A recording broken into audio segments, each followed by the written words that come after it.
quiero, quiero, quiero, quiero, quiero, quiero, quiero, que quiero, que quiero, quiero, quiero, quiero, quiero, quiero, quiero, quiero, quiero, quiero, quiero, quiero, quiero, quiero, que quiero, que quiero, quiero.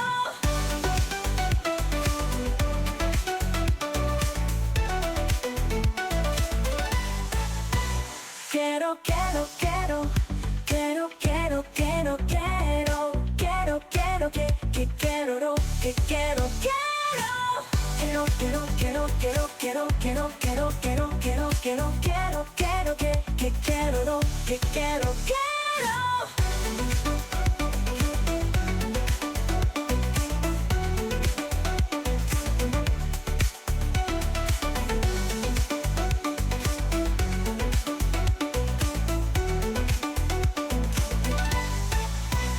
Quiero, quiero, quiero, quiero, quiero, quiero, quiero, quiero, quiero, que quiero, que quiero, quiero.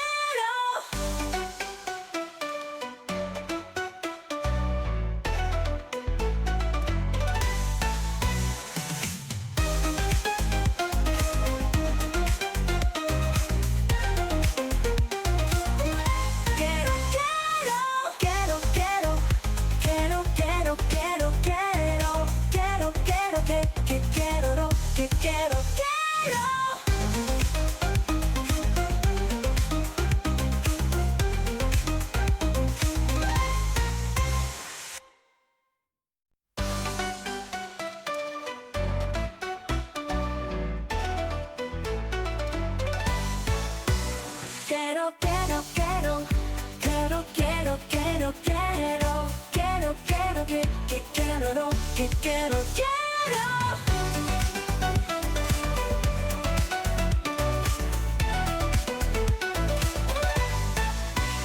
Quiero, quiero, quiero, quiero, quiero, quiero, quiero, quiero, quiero, que quiero, que quiero, quiero, quiero, quiero, quiero, quiero, quiero, quiero, quiero, quiero, que quiero, que quiero, quiero.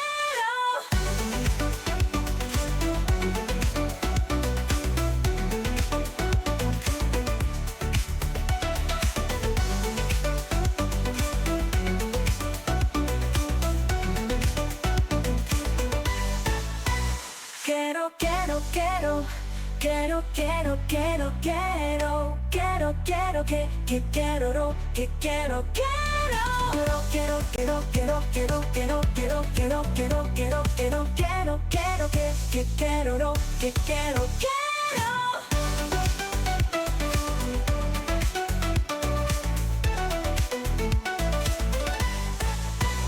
Quiero, quiero, quiero, quiero, quiero, quiero, quiero, quiero, quiero, que quiero, que quiero, quiero, quiero, quiero, quiero, quiero, quiero, quiero, quiero, quiero, quiero, quiero, quiero, que quiero, que quiero, quiero.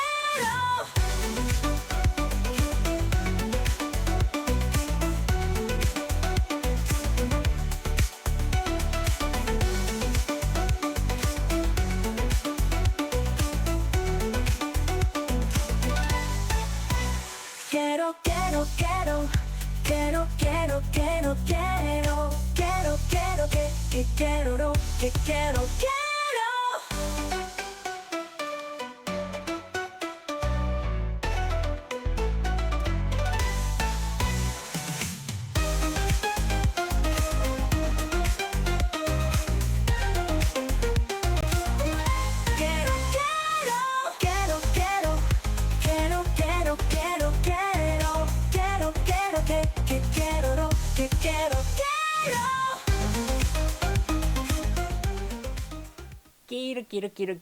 Quiero. Oh, hold on.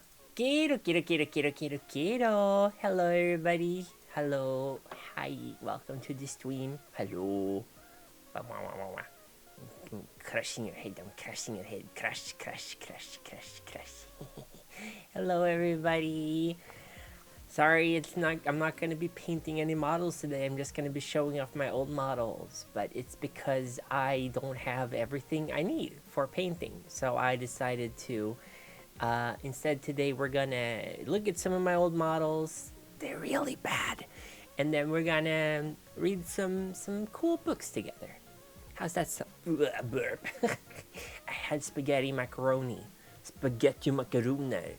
Yeah, spaghetti, and I did the forbidden pasta. I mixed spaghetti and the screws together. I had both of them in the same pasta. Can you believe it? That's technically not allowed, but I don't care. Anyway, how y'all doing? Hope you're having a great Tuesday. It's Tuesday today. I can't remember the days of the month. Here's a candle. It's a burning candle. I am like holding it. It will become relevant later why we have two candles here. But for now, I'm gonna jump. Oh no, I'm hidden behind the candles. Hold on, let me see. Whoop, whoop. Is that better? I guess this is better. This is like maybe if I'm like this. This is better, right? Okay, this is good.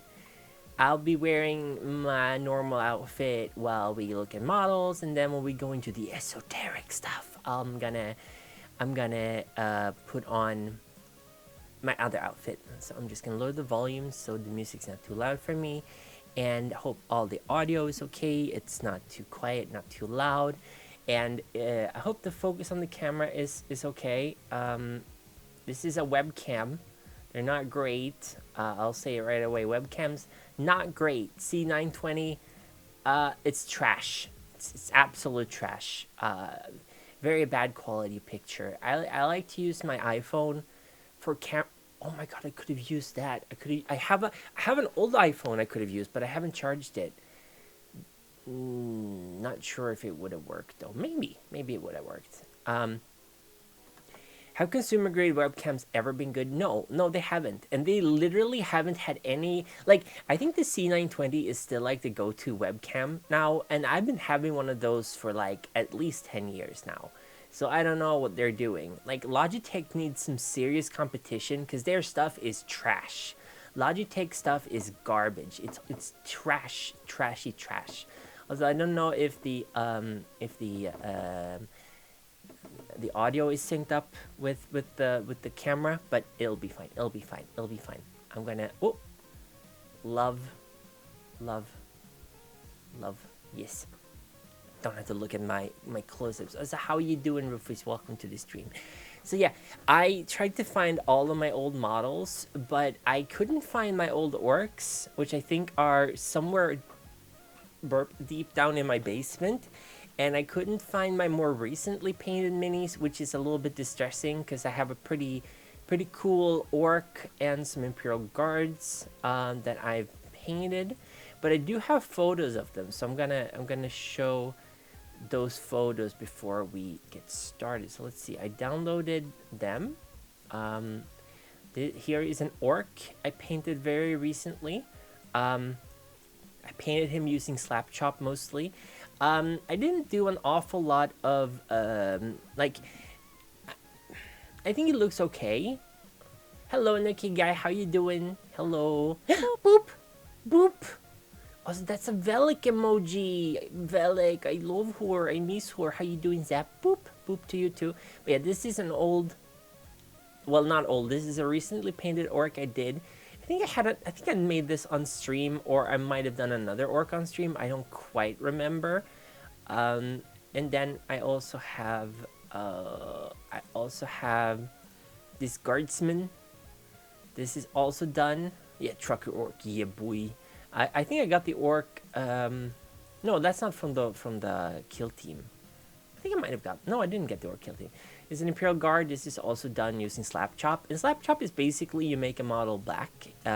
You base it black, and then you take like. I saw a very recent video on how to make black armor, and they use blue. The guy who did the video, he used like blue dry brushing, and that works really well when you then coat it with like a kind of a not very thick black coat, or a wash, or a cut. What is it called? Contrast paint. But these are just contrast paints on top of gray and white. So I think it came out really well. This guy did not take a long time to paint. Here's a front No, wait, this is the back. Hold on. Did I download the same picture twice? No, wait, no, that's the orc. Heck. Oh, of course. Here we go. This is the front of him. So he looks okay, especially for like a sergeant for the Imperial Guard, because you're gonna have a lot of them. I think he looks fine. I think he's okay. I really like the new Imperial Guard models. I haven't gotten around to painting them. I got the starter kit, but I never really painted them. But I do have some of my old Imperial Guard that I'm going to show you later. These models were painted before contrast. Some of them were even painted before washes. They were painted with inks. Back in the old days, when an ink was like the coolest shit ever. The first model I ever painted, I don't have those anymore. I had Chaos Demons, like core and bloodletters. And they were super expensive, so I couldn't afford a lot of them. So I think I managed to save up to like 10 of them. And I sprayed them white. Hello, Brayley. How you doing? Welcome to the stream. Hello. Why are you shook? What happened? Why are you shocked? But yeah, they did not look very good. I just used red ink on them. And I think I used like a metal paint. Oh, thank you. Thank you. I think I used like a metal paint on their claws and teeth. It looked horrible. But yeah, this, I'm going to show my first army that I still have. And, okay, so, this little guy here, I don't know if you can see him that well. This is from the command team of my chapter that I had. And the reason he's so shiny is because I used, like, a dip. Oh, thank you. That's really sweet of you, thank you. It's very nice, thank you. I forgot to turn on the throw. Hold on. Let me turn on my tits.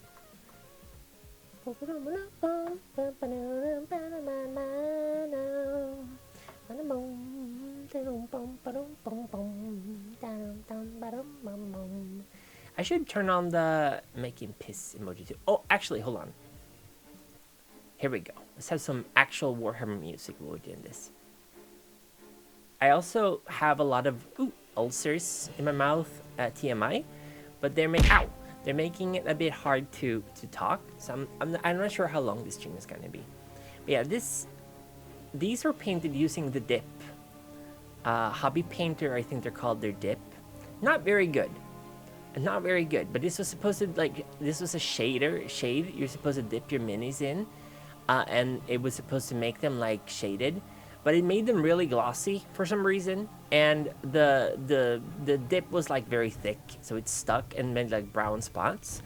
But I did paint a lot of them using that, because this was when I was trying to play competitively, so I needed to paint an army very quickly. And this is a custom chapter. They were called the Sons of Bacchus, and they had terracotta clay armor and olive green, which in hindsight is... Oh, music is very loud. Hold on. Hindsight, not a great color combination. Very dark. And also the olive green, or olive yellow actually was from Vallejo, and it was very, very hard. The olive and the terracotta were from Vallejo, and they were very, very hard to highlight. So I did like 0 edge highlighting on these guys. Yeah, it's very, very shiny. It's a brand new power armor. So you don't see any edge highlighting on these guys at all. So they're very, very dark. And this is like the first... I think I painted this guy maybe like 20... No, not 20. 16, 17 years ago. So that was a long time ago. This was in maybe 2006 or 7. Maybe around then. Maybe a little bit earlier. I'm not sure. Somewhere around there. No, 2006-7 sounds about right. And I think this guy is actually one of the later ones I painted. I started doing Black Templars, but they were too hard to paint. The white was really difficult. I think this white is actually done with Vallejo's white. And this guy was painted pretty late. I don't know, is it difficult to see? This one actually looks pretty okay still. Painting wise, it looks okay. I turned the chapter into a Raven Guard chapter because I like jump packs. So I made their bases all snowy. And this is probably like how they look when they're less shiny. So really, really dark, The metal's kind of thick. The paint is kind of thick in general. Not super proud of this guy. For some reason, I decided to use blue on the swords. I'm not sure why. But you see, there's no dry brushing. There's no edge highlighting. It's just like, whatever. I think I sped through a lot of the jump pack guys because I wanted them to be ready for the tournament because I wasn't allowed to bring unpainted models. And it was a what you see is what you get tournament. So I had to, I think these are power claw arms from either a Terminator, I think it's a Terminator armor that I converted so he could have double lightning claws in the jump pack. I think this was the captain. Such a long time ago, I barely even remember. I think this was a captain. It was one version of the captain at least. I do have another version. But yeah, I started using a bit gold. I think this doesn't look horrible, but for some reason I decided to use, I think I decided to use red for the eyes or something. I'm not entirely sure. So it's not super great. It's not great. Yeah.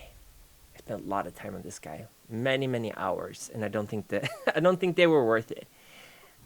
And this was probably, hello Zarsek, how you doing? This is another captain. I think this is the captain I ended up going with because it was what you see is what you get, and he had melt-a-bomb. I didn't know how to get the model on the base, or the bomb on the model, because he also had a power sword and a plasma pistol, and jetpack and stuff. So I ended up just putting the Melta here, like he dropped it accidentally. And the knee pad is to show which chapter he's the captain of. If you remember this guy, I think this guy is like the company champion. So he's orange. He's also very shiny. So the company had orange.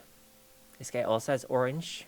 And the white is supposed to symbolize assault marines, I think. Yes, I think so. I have a couple of other models, but I only took these out because these were like okay painted. I think this guy, I'm still very happy with how his head came out. The scars on his head. This guy is metal, pewter, or tin, or whatever they are. I think his staff got really bent at some point, or his chaplain, whatever it is. So I think it's a little bit damaged. I'm not sure. But yeah, I also think the writing on the scroll turned out pretty okay. I mean, it's not writing, but it looks decent. I don't know if I can change the focus. Hold on.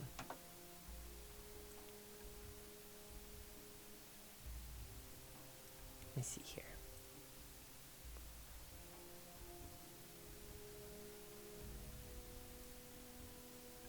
This is okay. Oops. Is it okay?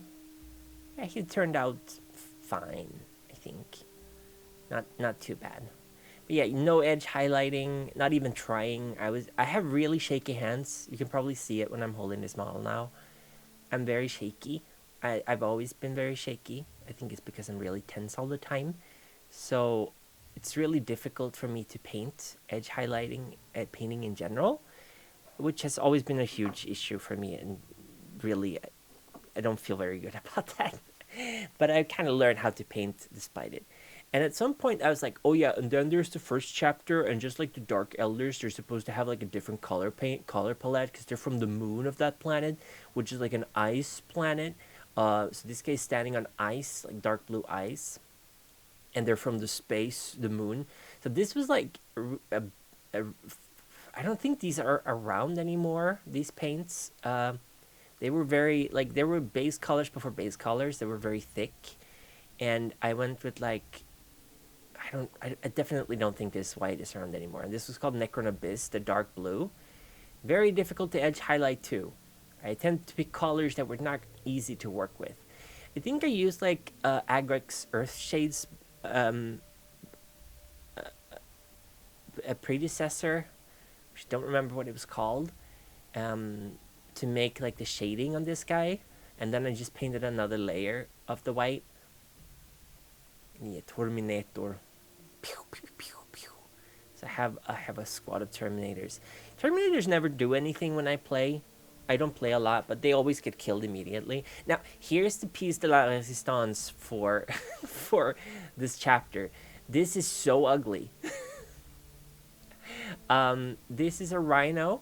think this is the first rhino I've made, and I made it have extra armor. So I took like extra pieces I had, and I glued them on, and I painted them in like metal to make them look like extra armor. But here you can see I tried to do some edge highlighting. It looks horrible. I think it did it here too. You can open the hatch in the back. And I think I tried to make clay, like mud, on the tracks too. It's really hard. This light is not great for this. The tracks, yeah, they're kind of muddy. Aliens versus Predator. Huh? You know what, the music? No, I think this is Dawn of War. The Dawn of War soundtrack. Let me see. Or do you mean like the models? Oh yeah, it kind of... No, I don't know. Does it look like something from Alien vs. Predator? Yeah, this sucked. I hate this. There was supposed to be a guy on top of this, but I don't know where he is. This is very old. And then I bought a... when I assembled my very first vehicle, Leave and Rust, I went by the doctrine, if it can be attached, then it should be attached. I mean, I learned a lot, because my next army, where... oh, thank you, Rattling. My next army... Let me move these a little bit. Is it zoomed in? Because I feel like there's not a lot of view here. This is my Lehman Russ that I painted, and I wanted to go for like an urban camo. I think it came out pretty well on the tank. All in all, I feel like this tank looks pretty okay. It makes a lot of noise because it has a bunch of dice in it, because you can take off the top, and I have all my dice in there. I like the orange. I don't like orange anymore. But yeah, this is my Lemon Rust. This is for my Imperial Guard, what's it called? They're called Company. My company that I made. So I'm going to show some Imperial Guardsmen now.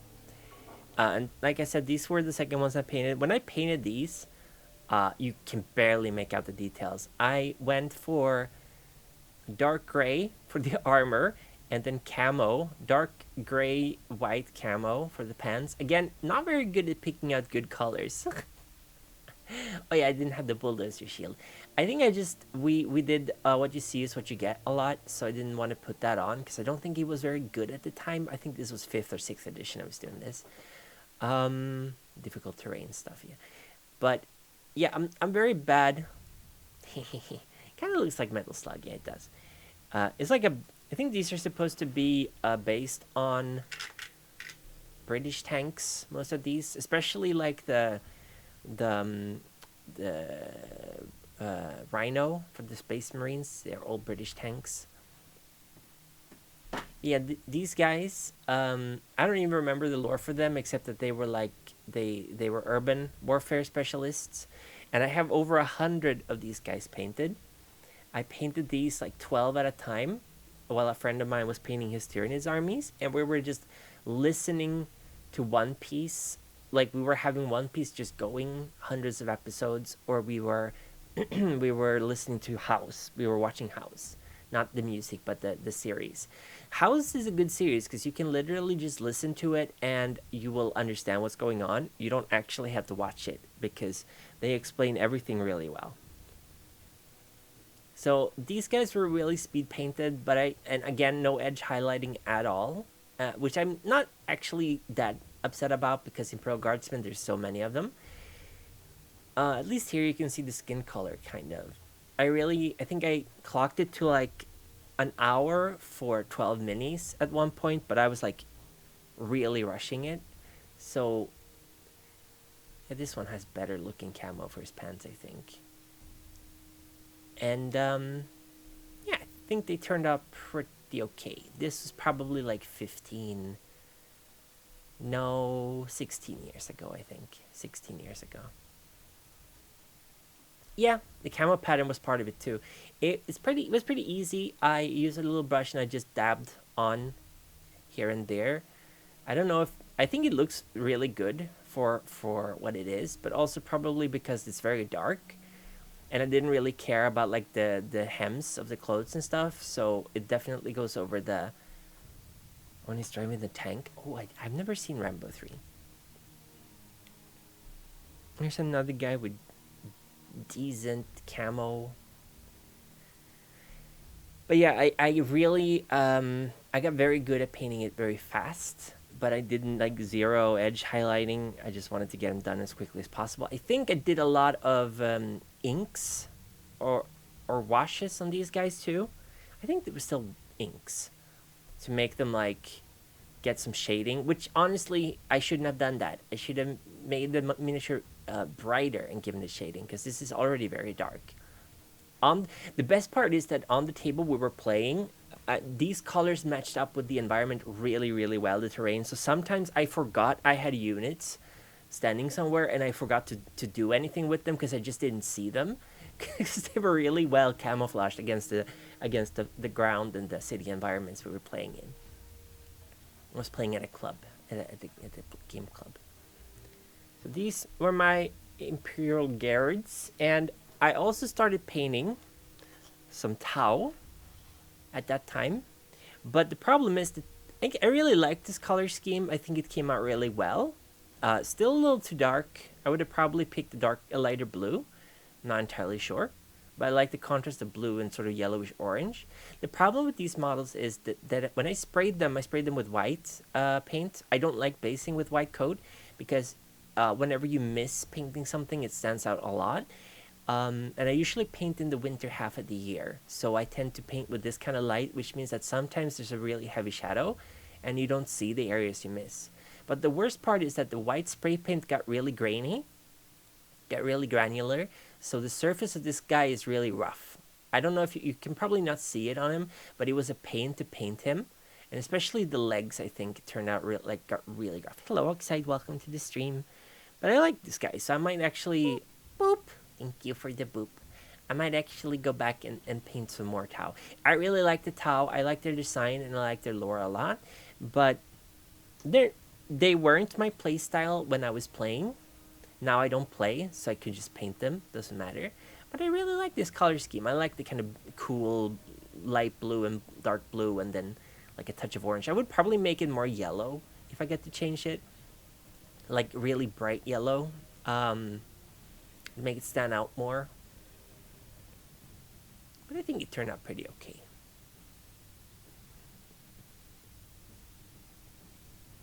But yeah, you can probably see in the base how granular the white paint was. I think it was really cold when I sprayed them. I think that was a problem. So that really sucked. And then I took a huge break for a really, really long time.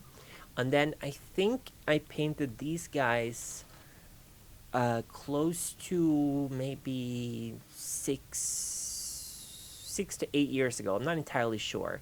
I got into Blood Bowl, the true Smurfs.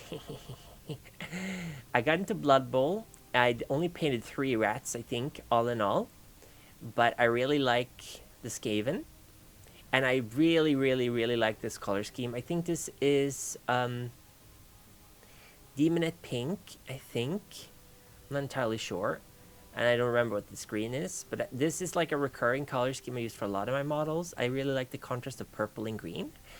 And Blood Bowl is pretty fun. I'm really bad at it, but I think it's really fun. So here's another rat. And I use like burnished gold, which is like a kind of a matte gold paint. So long ago, I was making a mutant trader guard out of mixing Skaven heads and arms. Oh, that sounds really cool. I love that kind of stuff. I want to paint goblins. I put a bunch of goblin minis on my throne. I'm probably gonna buy some goblins soon, because I wanna make like Imperial Guards with goblins. I'm gonna look that up because I really like goblins. Carcalicious. I paint rats. But yeah, this guy is pretty cool. This is my favorite. He's got like a warpstone ball in his tail. Don't buy me as a goblin, Spike'll. Spike'll, I'm gonna throw stones at you. I really like albino rats. Albino rats, and I like this color pattern works really well with them. But of course, I never finished the whole squad. I never do. I think the further along I get, the less and less I finish stuff. Then I went back into Space Marines after that. I had orcs painted somewhere in between, quite a lot of them, but I don't know where they are right now. I might have given them away. I'm not sure. But this is the new chapter. When Primaris Marines came out, I decided to start a new chapter. And these are called the Solid Fists. They have black fists. I think there's actually a bit of edge highlighting on this guy, because you can tell that it's been quite a while between. It's so dark on the other side. But this guy has some edge highlighting and definitely better color schemes. Like, I really like this gray. I think this is Fenris gray. I'm not entirely sure. It could be as I don't remember which gray this is. But you see the same purple on his cloak comes back, and it's bone white or bleached white on the back. I got the burnished gold, purple. Yeah, it's purplish red. I like purplish red. And yeah, this is the captain I made for them. I think the power sword came out. Oh, thank you. Thank you. It's really kind of you to say. Thank you, Spike. I think the power blade came out pretty okay. You'll see the ones I'm really proud of later, because I made these Spasmarines, and I think I painted a couple of Primaris Marines with this pattern too. So what I did here, this is still, I don't think I used any inks or washes on this at all. Maybe a little bit on the metal, I'm not sure. But I was very, very meticulous. So I left some black in a lot of the like crevices and stuff, and that made, I think that worked really well for shadows. So I'm still really happy with how these guys came out when I painted them. It's a pretty simple color scheme, but they are solid fists. Hello, Charles. How are you doing? Welcome. I am Frog. How are you? Keto. These little guys, they used to be Black Templars, but they did something unspeakable. And so as penance, they started to follow the Codes Astartes again. But they don't have any psychers, because I hate psychers in general. I don't like psychers. I don't like the witch. Abhor the witch. So they don't have psychers, but they have, I think it's one or both hands are black, which is like, they inherit that from the chapters of the Black Templars, but the rest of their armor is painted differently. They're the solid fists. And they're basically using Imperial Fist rules. So I had a lot of bolters, heavy bolters, that kind of stuff. They were basically Imperial Fist successor chapter, which makes sense because the Black Templars used to be Imperial Fists as well.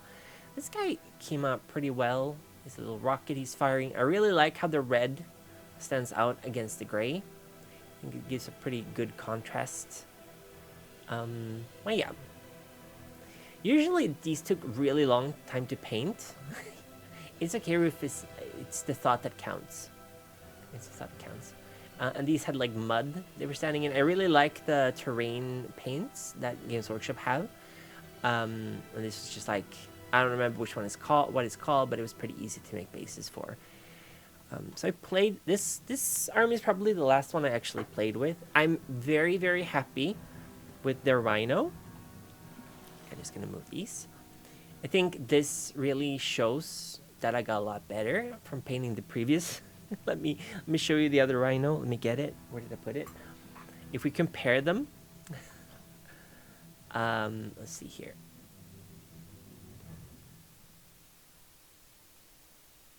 I mean, it's kind of hard to compare, but we can put them like this. Yeah, it's a little bit of a difference in quality. This I painted maybe 5 years ago or so. No, actually earlier, because this is when... misleading Moonshiner. You're a ban evader. Get out of here. Get out of here with the garbage. I'm gonna ban you. There we go. Bots, I hate them. But yeah, this was when the new Primaris Marines were just coming out. So I wanted to paint from the very beginning. I spent a god-awful long time. A big reason I don't have a lot of these models left anymore, painted like this, is because I tried to remove the paint by scrubbing them and using soap and stuff. It took hours, and the end result where the models were like half melted anyway because they were really old and brittle. So I ended up just buying like one Rhino and one like squad of Space Marines. I'm still very careful with the edge highlighting here. You can barely see it. I think it's more clear on the gray. But I definitely got better at like not soaking the model in paint completely, and I'm pretty happy with that. I think it came out pretty okay, all things considered. I really like the contrast of this red versus this gray, though. This is... I finally decided to not use completely dark colors. I'm pretty proud of that. Oop.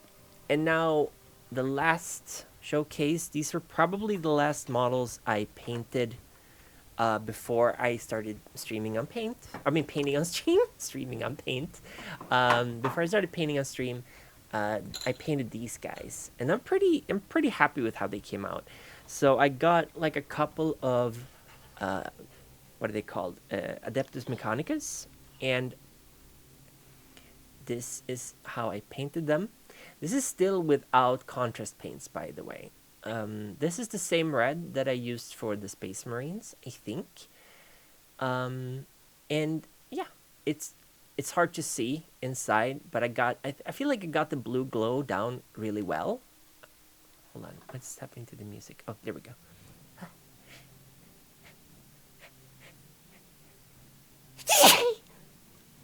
Sorry. So I got some Adeptus Mechanicus. They had green power swords. Thank you, Rufus. Thank you. And I feel like they came out pretty okay, all things considered. I've never used what are they called? Airbrush. I'm not opposed to it. I'm just like, I don't think I would do well with it. So these are all painted. I don't even know. I think I used a dark wash on the metal parts, but other than that, it's not even any edge highlighting. But I didn't. I'm still scared of doing edge highlighting. Thank you, Rattling. It's difficile. It's difficile. It's too scary. But yeah, I used blue for plasma on these, and I think the blue came out really, really well. That's definitely a wash. At least it's a wash. The blue. Not sure about the power sword. But yeah, I feel like these... I'm very happy with how these came out. Do I goon highlight instead of edge?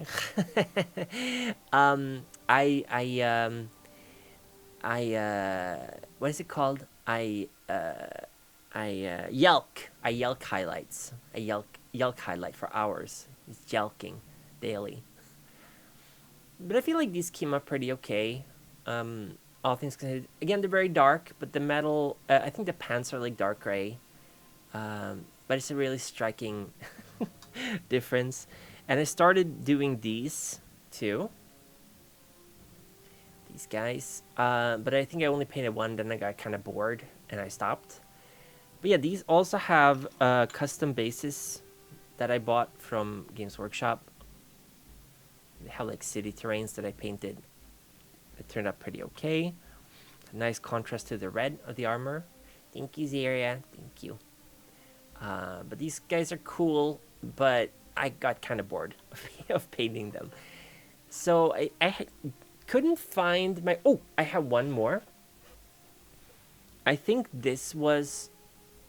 This kind of looks like High Fleet Leviathan, sort of. But I just used a bunch of washes and dry brushing and just tried to see if I could make an interesting color palette. And it came out pretty good, I think. I have no idea how to reproduce it anymore, but it's definitely like a lot of layers of wash on it. But I think it looked kind of like Leviathan, High Fleet Leviathan. I really like NIDs, but they're a little too difficult to paint, so... Or there's too many of them. So we'll see. I can show the others that I did before too. This is the new Imperial Guard model. I don't know if I did this guy on stream, but this was when I first learning how to do what is it called? Slap chop And this guy is also done with slap chop. So very easy to paint. I don't know how happy I am with the result, but considering he took like an hour and a half to make, I have no idea how to reproduce. Shut up. I don't know. I'm a silly little booger. But yeah, thank you for wanting to see. Yeah, slap chop is amazing. I really kind of want to try to paint Space Marines with slap chop, or something similar to it, just to see if it comes out okay. But I'm always buying new models. I'm really dumb. I'm like, oh, I painted 5 of these. Now I'm bored. I'm gonna paint more of some other type. But I might try to redo the Tau. I do feel like this color palette worked pretty okay. And I did do edge highlighting on these. I just noticed. That's actually very impressive. Good work, Cuckoo. Good work, Cuckoo. Look at the shoulder thingy. You can actually see the edges on that. Wow, holy moly. Good work. But I miss playing with my Imperial Guard. But I don't know. I don't like playing in general. Just playing Warhammer is, thank you, Zira, thank you. Playing Warhammer is not very fun, in my opinion. It feels like a huge waste of time because it takes a whole day, and in the end of it, you don't really win.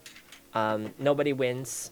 Games Workshop wins because you pay a god awful amount of money for their models, and yeah, that's about it. I wanna compare this to this guy. Oh no! I forgot that the metal models fall over real easily. Okay.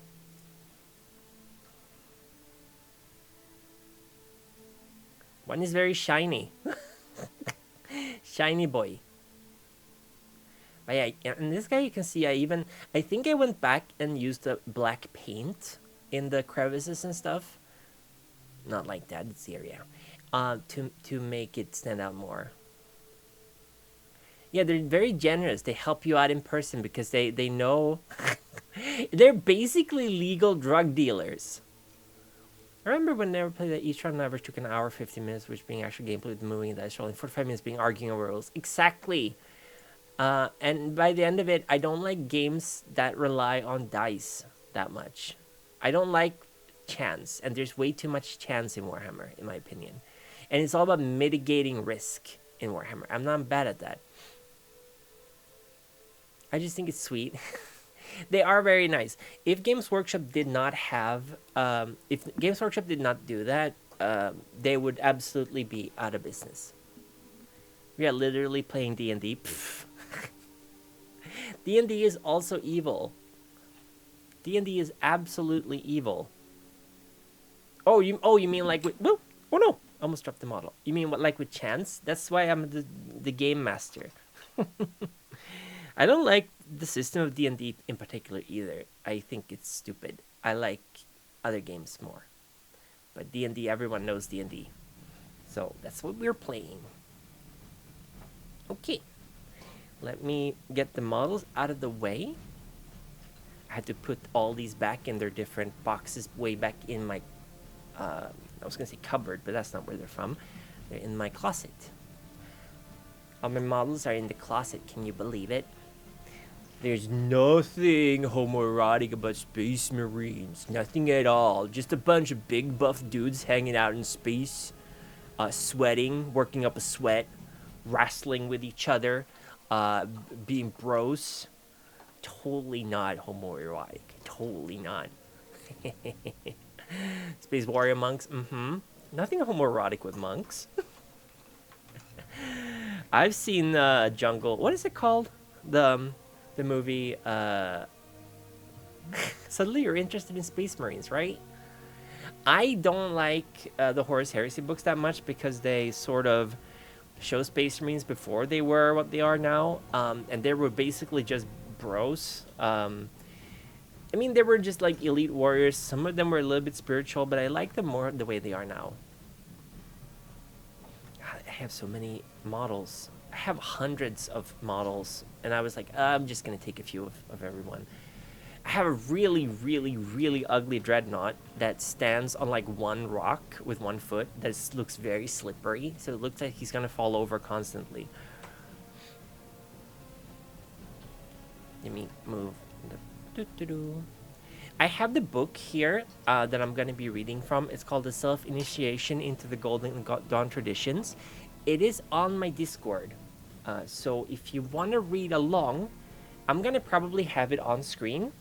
I was gonna read a physical book at first, because it's like, it's cool with physical books, but I'm just gonna look like this when I do it. So instead I'm gonna read it on screen, and you guys can follow along if you want. The hoodie looks very comfy. It's super comfy. Yeah. Whoa. Whoa. Okay, I'm gonna turn off the camera now, so I don't accidentally do a bad reveal. Next week or the week after, we're probably gonna do some painting. I was gonna paint today, but I just didn't have everything I wanted for painting. So instead of like painting with less than optimal stuff, I opted to instead wait for my paycheck, which comes tomorrow, and then I'm gonna go by the store and get some new stuff. Maybe tomorrow, maybe some other day. It's even got the autism holes for the thumbs. Right? It makes me so happy. I love this hoodie. I'm also sitting on a very comfortable butt pillow, provided to me by everyone's favorite Cecily, who bought me a butt pillow, so my booty don't hurt no more. Okay. It's time for us to delve into the mysteries of the Golden Dawn, which is totally not just a bunch... Hello. Which is totally not just a bunch of weird white dudes who couldn't keep it in their pants. I mean, it's also that, but not only. Okay, so the reason we have two candles lit is because they represent... What do you need a butt pillow? Zaria, you are not here. If you were here, I would sit on you. I'm sure you have a really soft lap, but you are not here. You are, in fact, somewhere else. And that is unfortunate. Wait, where did I put the Shoshinsha thingy? Hold on. I could put on a Biden mask to hide who I am. Brother, may I have some oats? No, brother. Where's the Shoshinsha? Hold on, I need to find it.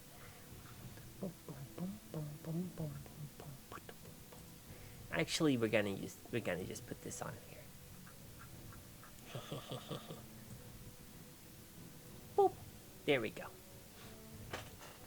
Okay, so let me open the book, and let me open it in. Let's see here. Manga? No.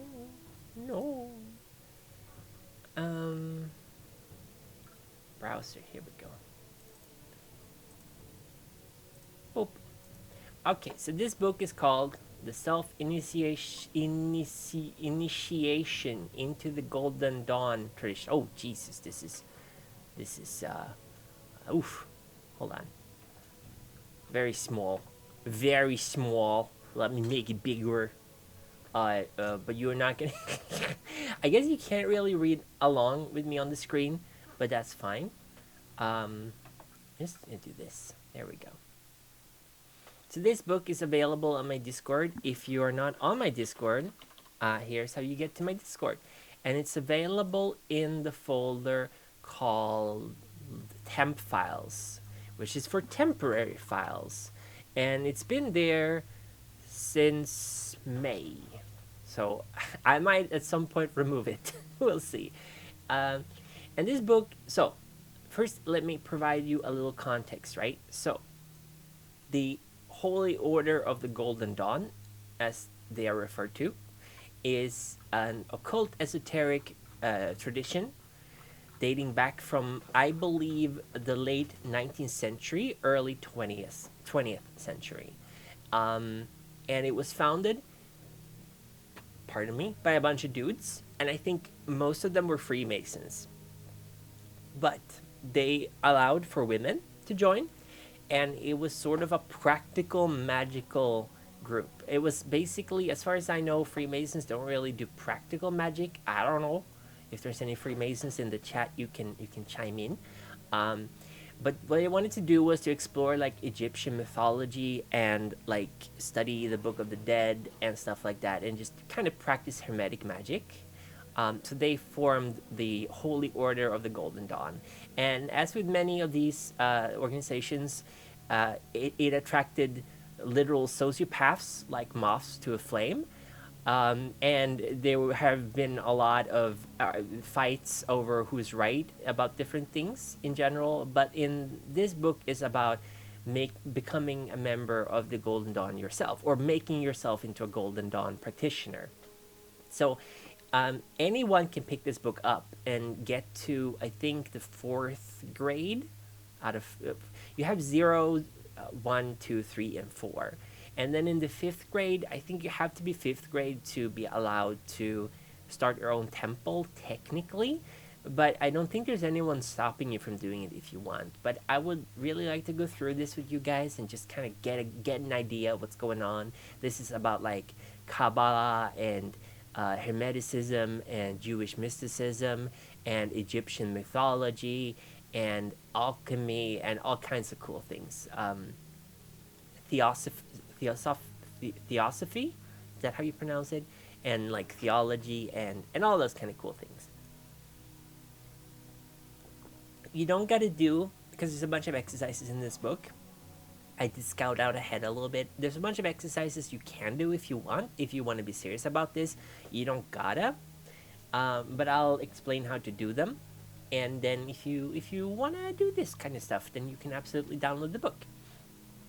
Yeah, they threw all the cool magical shit together and made it into a book. Exactly. Because there is like, I think I talked about this when I was making the Sephiroth, when I was making Malkuth and stuff previously. I should go back to doing that.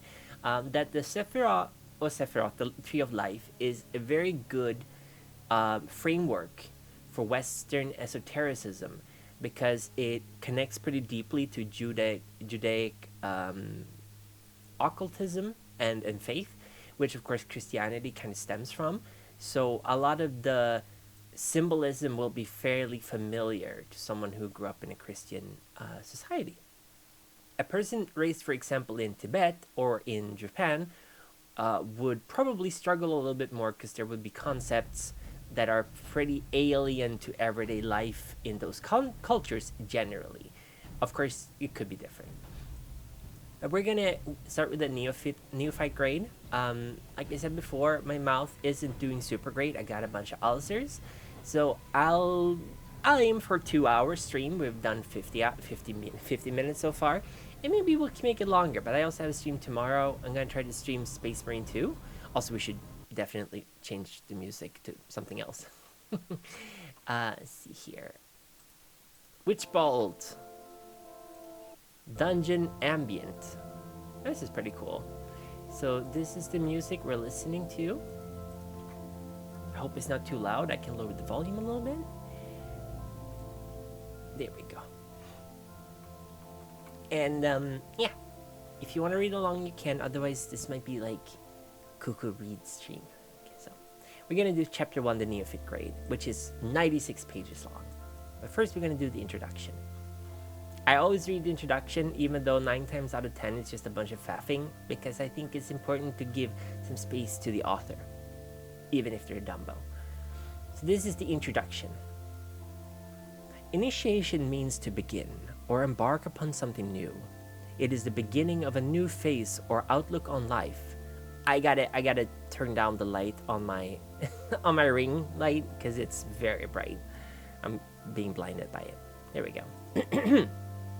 It is the beginning of a new phase or outlook on life, the passage into a distinctly new type of existence. The characteristics of this event are marked by an expansion of the mind to include an awareness of higher levels of consciousness. Initiation represents spiritual growth, the commencement of a new life committed to an entirely new set of principles from those of mundane society. Initiation is the precursor of immortality.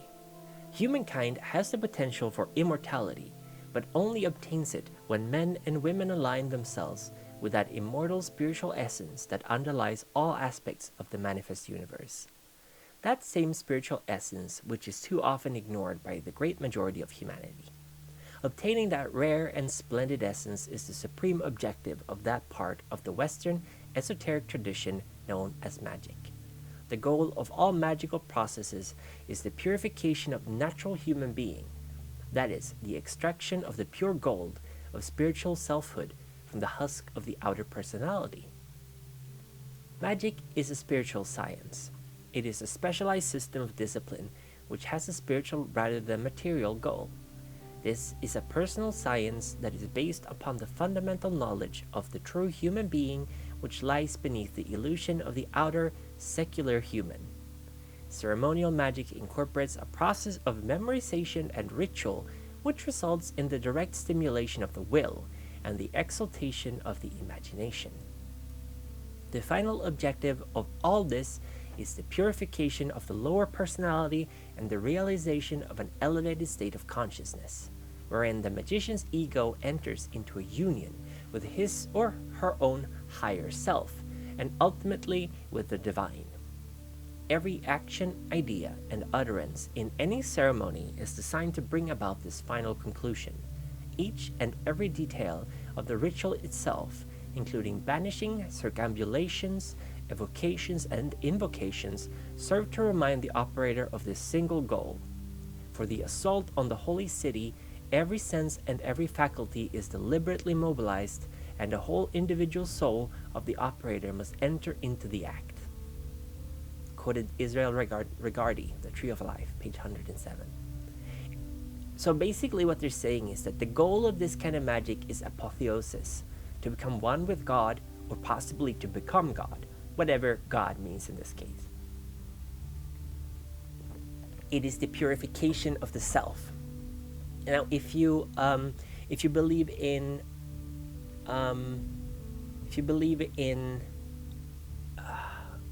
what is it called? I have a book about this somewhere. If you believe in what is it? Oh, Gnosticism. If you believe in Gnosticism, essentially in Gnosticism it says that the creator God or Yaldabaoth is actually not the real God, but rather creation of Sophia, wisdom. And the real God would never be selfish or jealous, and would be perfect and not necessarily love us, but we would be part of that divinity.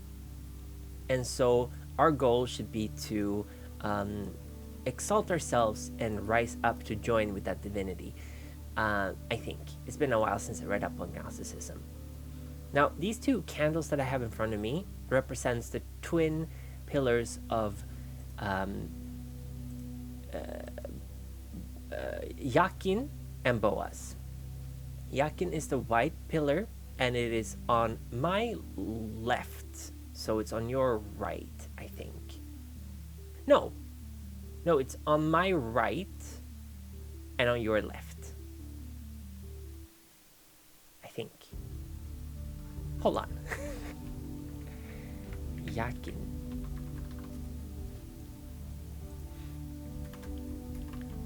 I'm pretty sure the right pillar is wow, this is embarrassing.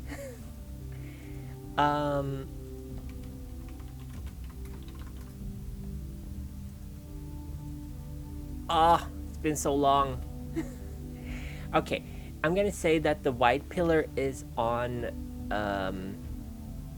is one of these, and the black pillar is one of the other ones, and they represent two separate paths up the tree of life. The tree of life can be drawn with as let me get like a little image. Tree of life, Sephiroth. Let me get an image and I will show you what I mean.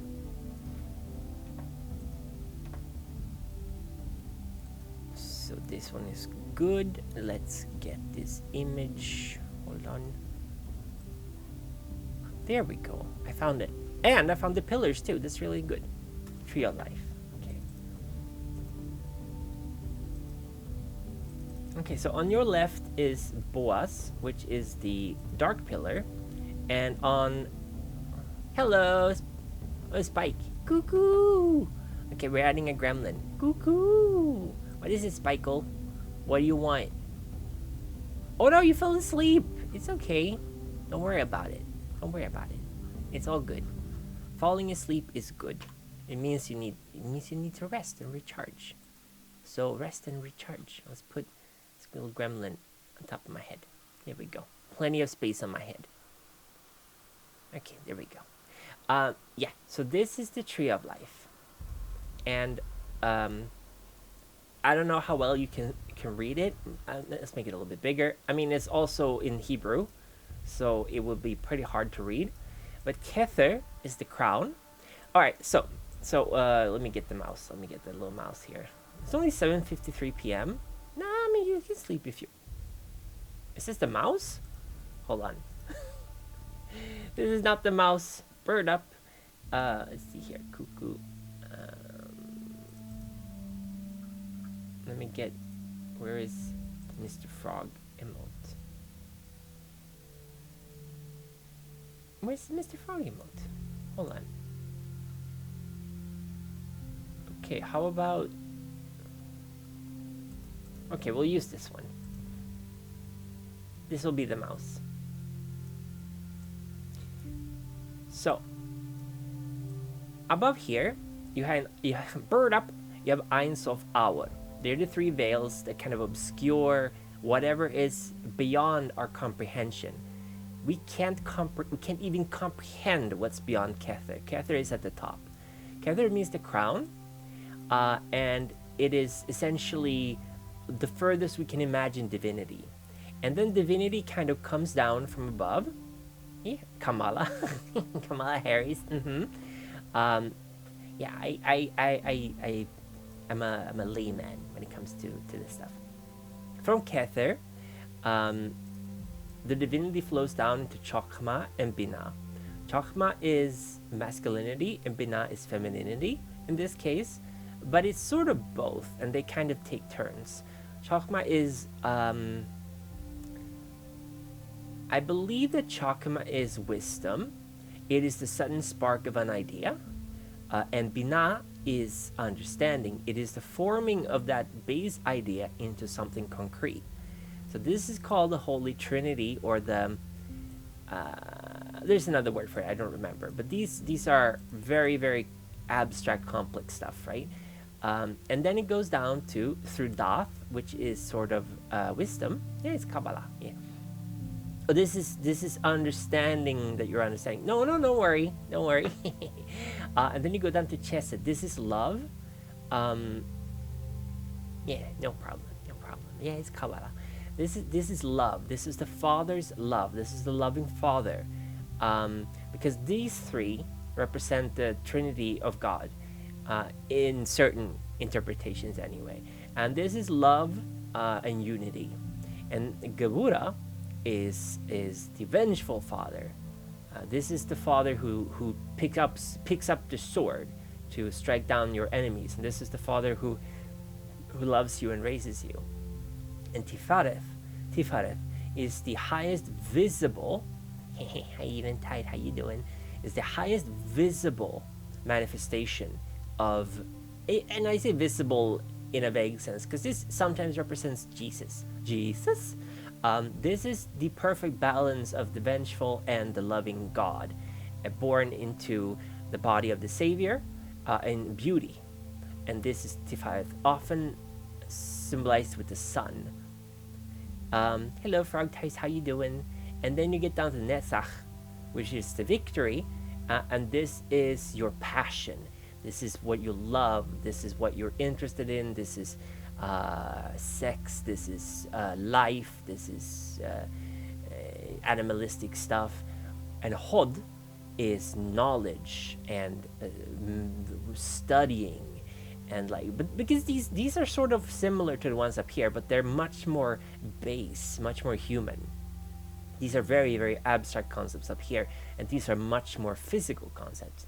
So this is the intellect, and this is the passion, the lust. And Hod is often associated with Thoth, and this is with Artemis, I believe, the hunting goddess. The one looks like it says cheese. Chesed, this is love. This is the love of the father, and this is the vengeful father, Gevura, and this is Tifaret, which is I don't know how to teach it by fingers. That's actually an interesting. I never heard it taught that way before. I sort of learned it as like these are all little fountains, and when water spills down, this is like a chocolate fountain. So when the chocolate melts, it runs down, and it pours down to further layers. And each one of these paths is represented by one of the Hebrew letters, and they're also represented by a tarot card. And each of these sephira, the circles, they represent one of the 10 cards in the minor arcana, the suites. But this is of course later stuff that's been added. The original Jewish Kabbalah is pretty different from the esoteric Kabbalah of Western mysticism, which is very has gone very different way from Jewish Kabbalah. And then you have Yesod. Yesod is basically imagination and dreams. So when you close your eyes and you picture something in your mind, or if you're sleeping and you're seeing something in your dreams, it's in Yesod. This is also where spirits, angels, and demons may manifest as like things that seem to have agency, because up here they're more like natural forces.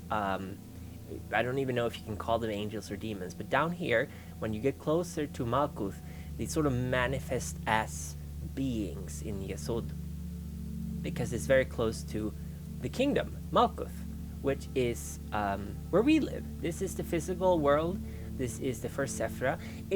We might not be aware of Malkuth, even though we live in it, but this is like the first step in studying magic, is you have to sort of become aware and master the Malkuth before you can even conceivably move upwards in this.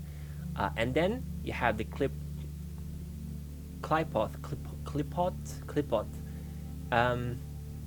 I'm not sure how it's pronounced, because there's different pronunciations depending on if you study Kabbalah in esoteric or Jewish means. The Klipot or Klipot, they're sort of like the inverse tree of life, and there's a bunch of different interpretations of what they are, but some people believe them to be the cast off shells of the seeds of the tree of life. So they're evil, but they were protecting. Hello, Sergey, how are you doing? They were protecting the tree of life as it was growing, but they're infused with evil or flawed or like darkness. So they're sort of like in opposition to the tree of life, but they're the cast of husks of the Sephiroth, basically. Oh, I'm really happy. Thank you, Spike. Yeah, I learn the best through teaching others, so this is helping me out a lot too, because I really want to learn more about this stuff, and the best way to learn it for me is to kind of formulate it in a way that other people can understand it. So that's what we're doing here. And even if you don't want to believe in any of this, like if someone's watching this and going, this is bullshit, I'm like, okay, like I'm not even gonna be mad, because this is educational primarily. So we're only doing this to learn of this school of thought, and if it appeals to you and if you think it's nice, then that's really good. If it doesn't, at least you're gonna learn to see the world in a different way. But let's go back to where we were. When emblem after emblem has infiltrated the mind of the magician, and the ritual act has stimulated his or her emotions to a fever pitch, then the absolute moment of spiritual ecstasy is attained. A clear and open channel is created between the mind and the soul, concluding in an increased concentration of magical abilities and the exaltation of the true and divine nature of the magician. Aww. Yeah, mysticism is as strong as you believe in it. Yes, absolutely. I like to think of it as like a raster to perceive the world through. You don't have to exclusively believe in hard science or religion or mysticism. It's all tools to help you understand yourself and better yourself, in a sense that you become a better human, whatever that means. I think it's really important to always try to work on becoming better, um, for the simple sake of becoming better. I don't think the end, I don't think there's a necessarily a greater reason for self improvement, but I think it's the best we got. You believe in the you that believes in you. That's good. Believe in yourself. Yeah, I'm definitely feeling my throat being a little sketchy. Sorry about that. Oh, whoops. To accomplish these lofty goals in the tradition of the Golden Dawn, memorization of certain materials known collectively as knowledge lectures is very important. The Hermetic art is a true science, and would-be magicians must commit the rudimentary knowledge of the system to memory, just as if she or he were a student entering a school of medicine or engineering. Physicians and engineers require years of training to achieve their career goals. This training naturally includes much memorization of materials that are important to the specific trade. Training and study are no less imperative for the magician who seeks to journey between the astral realms and explore the inner workings of the human mind. Magic is real. It is not something that should be toyed with by dabblers who know next to nothing about the subject, but assume that it would be fun to make something happen. Surgeons who practice medicine without a license often end up in jail. Superficial occultists who occasionally manage to open psychic doors without knowing what to do next sometimes end up in mental hospitals. Okay, so what I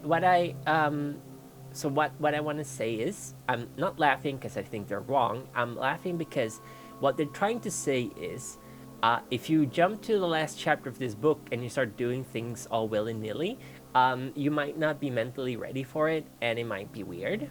It might cause harm to you mentally. I don't know how much truth there is in that. I absolutely believe that you can study this stuff without intending to practice it. This is a handbook to doing practical magic, but you can still study it. You don't have to believe in it. See, Kabbalah is a great way to understand connections of events when I can't explain them. This book is self-introduction to the... Wait, hold on. It is called Self-Initiation into the Golden Dawn Traditions. But this is a book that allows you to study the teachings of the Holy Order of the Golden Dawn on your own. Because sometimes there might not be a temple where you live, or you don't want to join a temple, because like I said before, a lot of these groups had a lot of conflicts, because there's some pretty strong-minded individuals who get engaged in this stuff. So maybe you want to start your own temple, or maybe you just want to be like a true hermit. No, I can't. It's also, you can also find it on my Discord. I have it, initiation into the, let's see here, Golden Dawn Traditions. So if you want to read along, that's perfectly fine too. It's a pretty hefty book. I have the physical copy right here, but I wanted to read it so you guys can follow along too. Also, if I'm reading it like that, my head is going to be looking straight down. This is what makes the Golden Dawn's curriculum of study so important to any student of the Western magical tradition. Memorization of a large amount of information is required. This material is fundamental to building a solid foundation of knowledge that will steadily become second nature to the magician, enabling him or her to perceive more clearly the astral influences that permeate the physical world, influences which the average person cannot perceive. The conscious commitment to learn the symbolic magical alphabet of the unconscious mind results in the cultivation of psychic reflexes which aid the magician and make all ceremonial work flow more smoothly. But more importantly than this, the memorization of magical data changes the very structure of the psyche, which is gradually infiltrated by holy symbols that speak on a subconscious level to the divine being in each of us. The mind of the magician is steadily purified by this process, as an increasing percentage of mundane thoughts are supplanted or transformed by spiritual thought. So basically, a little word of warning, don't get too caught up in this stuff. There are definitely a lot of charlatans who will want to make a lot of money off of you if you're willing to be open-minded about stuff.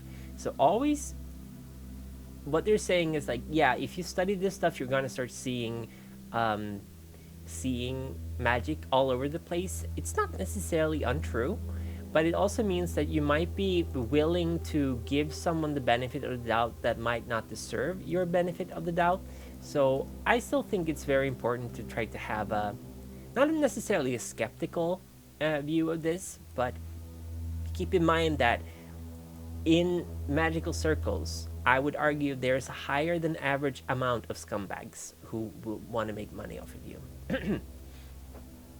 Initiation is the preliminary step. Right. I would never charge money for tarot card reading or any of this stuff.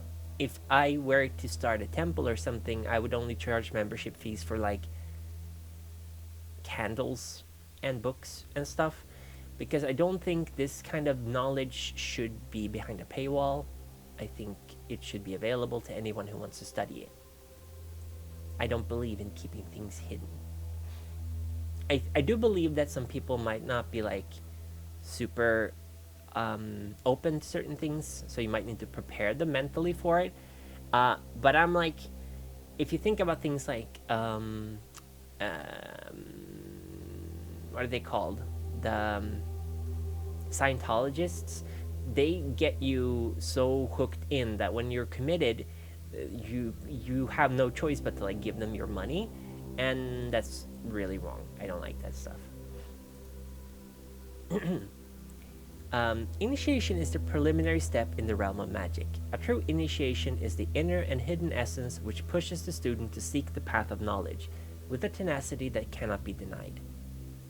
This initial step is the unfolding of the divine self, divine light, the gentle nurturing of the spark of consciousness within the inner self.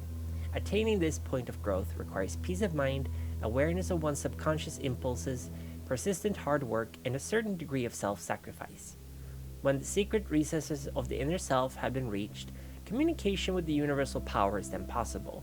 And by the single act of one student tapping into this divine power, the whole of humanity is enriched. The word mystery plays an important role in the drama of initiation. It is derived from the Greek word mysteria, meaning that which is reserved for initiates only. Several magical groups and secret societies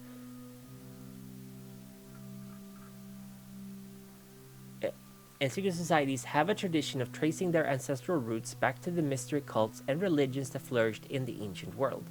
Many people were drawn to these mystery religions because of this sense of spiritual vitality and rapture they provided through elaborate induction ceremonies. To be an initiate means that one is accepted into an inner circle whose teachings and rituals are meaningful only to other members of the group who share this common experience. It confers a sense of status and belonging, and of having been uplifted through the disclosure of divinely inspired wisdom. The candidate seeking admittance must first prove him or herself worthy of inclusion into the group or magical tradition. The ritual of initiation is meant to purify and prepare the candidate to receive the secrets and teachings of that tradition or current. A new initiate does not receive the total volume of knowledge immediately, but in gradual stages. This process of spiritual evolution begins at the bottom of a hierarchical ladder, and each step of which is accompanied by an additional initiation ceremony and further study.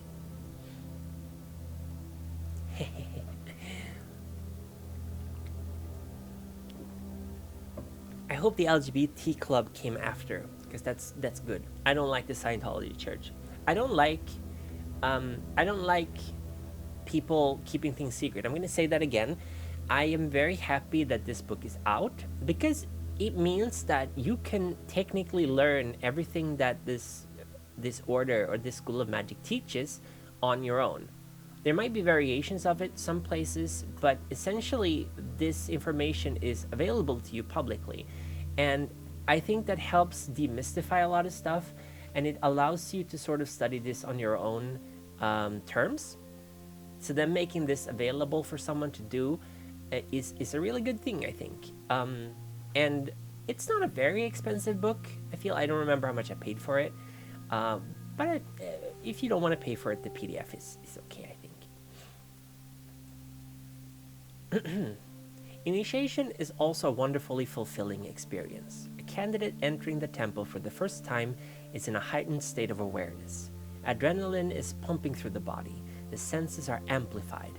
The whole being of the candidate is poised and ready to receive an influx of energy. All of this is brought about by the conscious decision to be initiated. We have seen some candidates move to tears or fainting with joy from the energy of an initiation ceremony. This is the power of the decision to begin a spiritual path. Long hast thou dwelt in darkness, quit the night and seek the day.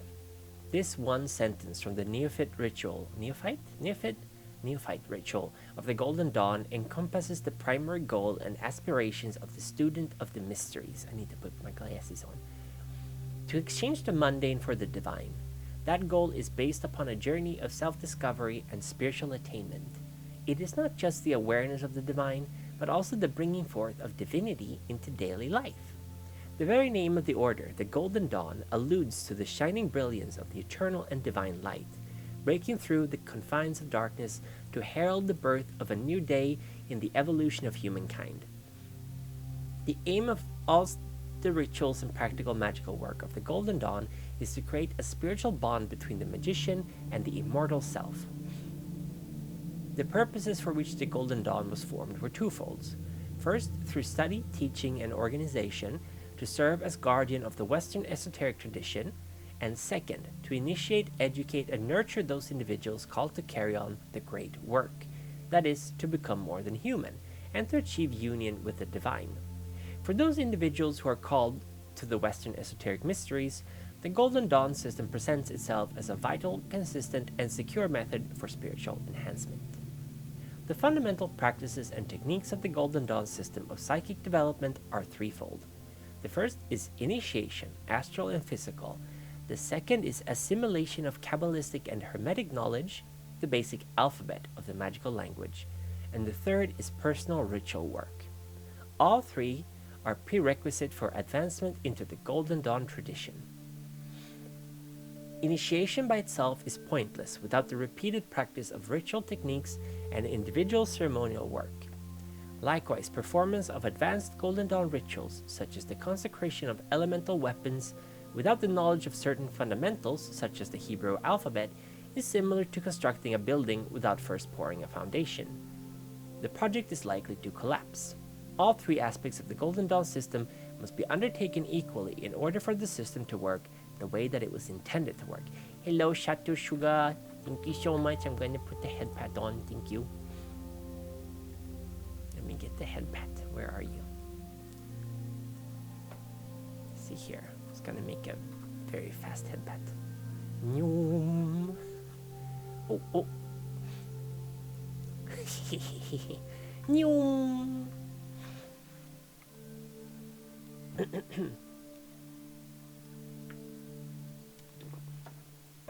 I'm gonna do this. I'm gonna shrink. Oh, whoops. I'm gonna shrink the book a little bit. Let's see here. Browser. There we go. I'll put it over here. Hi. Yes, stream is going really well. Thank you. I showed off some of my Warhammer miniatures, and now we're studying magic. That's why I'm still using makers and crafting, because we're doing magic. Yeah, we're reading the introduction to this book. I think this is better, so there's more to see. Okay, here we go. There is no need for us to present a history of the Hermetic Order of the Golden Dawn here, since that subject has already been covered at length by various authors. Hope you're having a good Tuesday too. The magicians of the Golden Dawn, blah blah blah blah blah, by Francis King, should all be consulted for the light that they shed on the history of the Golden Dawn and its various offshoots. The history of the modern incarnation of the Hermetic Order of the Golden Dawn has been succinctly covered in the epilogue of our book, Secrets of our Golden Dawn Temple. This book will concentrate instead upon the techniques that are essential for the solitary student to be able to initiate him or herself into the Golden Dawn's current of magic from neophyte, through the portal grade, providing a complete curriculum of study for the outer grades. The outer order grades. Yeah, I showed off some of my old Warhammer models first. that's what I did before the start of the stream, or in the beginning of the stream, and now we're studying some magic. I can't put on my camera again, but here is an orc that I have painted. Yeah, Warhammer is a lot of fun. It's really fun. Did you get into Warhammer by playing Space Marine 2? I know a lot of people did. It's a very fun setting. It's a very expensive hobby, Warhammer. This is a little dude that I painted using a technique called slap chop, which is very fast for the level of quality you get with it. Just right. So we looked at some models in the beginning. I'm gonna put this guy over here. I should take a bunch of photos and I can have like what's it called? A slideshow of the models. Dawn of War was a gateway drug like 17 years ago. Yeah, a lot of people got into Warhammer through Dawn of War. It was a really good RTS. I like it a lot. I like the Imperial Guard in that game. Okay, let's see here. This self-initiation into the Golden Dawn, current of magic, has been a subject of much speculation and discussion. However, very little practical information has been presented upon the subject. Israel Regardi was a vocal champion of the idea that a student could initiate him or herself through the grades of the Golden Dawn. Israel Regardi, a really big name in occult spheres. He was the secretary of the Great Beast. What was his name again? Crowley. He was the secretary of Crowley, and he was a really major person in esotericism. I think he was a student of Thelema too, which was Crowley's thing that he started. But Israel Regardi wrote a lot of books about the Kabbalah, for example. I first tried Vermintide, and a friend of mine had been trying to get me to try 40k for a minute. I really can't start reading the lore. Blood Angels seem cool. They are very cool. I like Blood Angels. Imperial Guard are the coolest, and I like orcs too. I have a lot of Space Marines painted. Old ones. But welcome to the hobby. Even if you don't want to paint, there's plenty of fun games. Like there's the Rogue Trader computer role-playing game, which is really good. I think it captures the setting really well. And if you like tabletop role-playing games, I can recommend Rogue Trader or Dark Heresy or Death Watch. If you like Space Marines, Death Watch is really good. The portrayal of the Imperial Guard in Dawn of War was also why I ended up building an Imperial Guard army. Ah, yes, of course. The pipeline. Do you believe that love can bloom even on a battlefield? Love can bloom. I remember when that was the big thing in 40k. So Israel Regardi put forth the opinion that by repeated performance of such rituals as the opening by Watchtower and the middle pillar exercise, the aspiring magician could effectively be considered an initiate of the Golden Dawn current. Note, these rituals are provided in chapter 6 of this book. However, he also stated that this hinged upon the student's own persistence, hard work, and determination. The responsibility for spiritual progress is placed squarely on the shoulders of the student. There is only one person to blame if indolence keeps spiritual growth from occurring. Only War would be really cool. Rufus, if you ever decide to run an Only War campaign, let me know. I would love to play that. I played as a commissar once in Only War. It was great. Also interesting to note is that Crowley was a member of the Golden Dawn, but I think he published all of the rituals texts that were not available to the public. So a big reason that we know Golden Dawn rituals is because Crowley just kind of fucked them over and made them public, which is why he was like a persona non grata in those circles for a long time. He was a pretty problematic person, all things considered. So he was a bit weird. The need for self-initiation is born out of the fact that it is not always possible for prospective students to live in an area that is close to an officially recognized initiatory temple. Especially here in the US, students have often had to spend a lot of money on transportation to an official temple in order to receive an initiation. Since there is a total of no less than 7 initiation ceremonies required to become an Adeptus Minor, it is easy to see how expensive the process of traveling to a temple can become. This has led to various magical groups offering correspondence courses and astral initiation by proxy. However, these two are often highly expensive undertakings which do not address the solitary student's basic need to monitor his or her own psychic growth in a meaningful and spiritually fulfilling manner. Some groups even bestow instant adepthood with virtually no outer order training whatsoever. For a fee, almost anyone can get a certificate proclaiming one to be an Adeptus Minor, or even an Adeptus Exemptus. These are really high titles in Golden Dawn. The spiritual value of grades obtained in such a manner is, of course, highly questionable. It was Israel Regardie's wish that students of the Golden Dawn tradition quietly and patiently continue the... What was that rumbling? Was it outside? I don't know. It was Israel Regardie's wish that students of the Golden Dawn tradition quietly and patiently continue the order work and goals as instituted by Matthews and Westcott.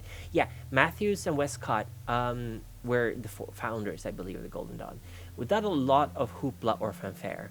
Regardie was a man of strong convictions who was adamantly opposed to several of the factors which historically tear magical groups of all traditions apart and shift the focus of such groups away from spiritual concerns, including schisms, egotistic pontificating, or self-aggrandizement on the part of a group leader. The idea of soliciting money in return for great initiations, and pointless bickering between this group and that group. And for all that Israel Regardie has done to single-handedly keep the Golden Dawn tradition alive and available to all, some people now claim that Regardie had no lineage to the Golden Dawn, in the same manner that some Wiccans have tried to denounce Gerald Gardner after all he had done for Wicca. There are even some individuals who, after supposedly self-initiating themselves into higher degrees, now claim that self-initiation is not possible for others, that the prospective student must go to them for a proper initiation. Not all magical groups or fraternities manage to maintain their high spiritual ideals under the onslaught of such integrity killers as ego or profit-making. See, this is talking about the same thing I was talking about. This kind of stuff, if you want to study it, it should be freely available, readily available. Oh, it shrank? Hold on. Ooh. And we make it bigger. Oh, come on. Okay. Okay. Another problem with correspondence courses is that although they offer genuinely good material, it is often presented in a manner that is unrelated to the original order teachings. Some groups add thelema, Eastern esoteric practices, Odinism, or other elements which are totally unconnected to the established teachings of the Golden Dawn. This often results in a hybrid curriculum which no longer resembles that of the Golden Dawn, either in content or in essence. Although most of the Golden Dawn's curriculum from Neophyte... Is it Neophyte or Neophyte? Neophyte through the subgrade of Zelator, Adeptus Minor, has already been published.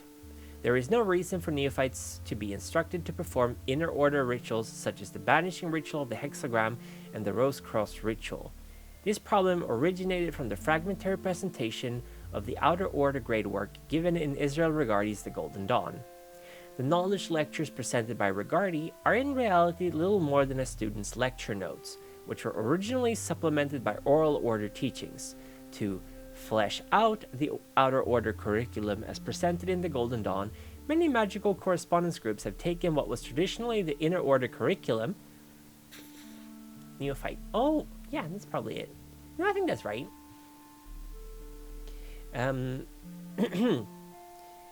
Study work and rituals, and transferred it to the grades of the First Order. The end result is the neophytes and zealotors being asked by their instructors to perform unnecessary busy work, complex second-order studies, and advanced work such as the construction of the elemental weapons or the painting of several trees of life in the various Kabbalistic color scales. Work which traditionally undertaken by the adept... Oh my god, this introduction is really fucking long. Jesus. Alright, oh, wow. Okay, well, we'll continue with it. I think it's valuable information. Let me just do this. Hold on.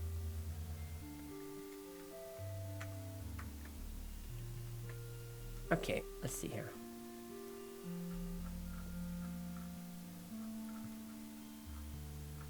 Oh my god, there's so many pages.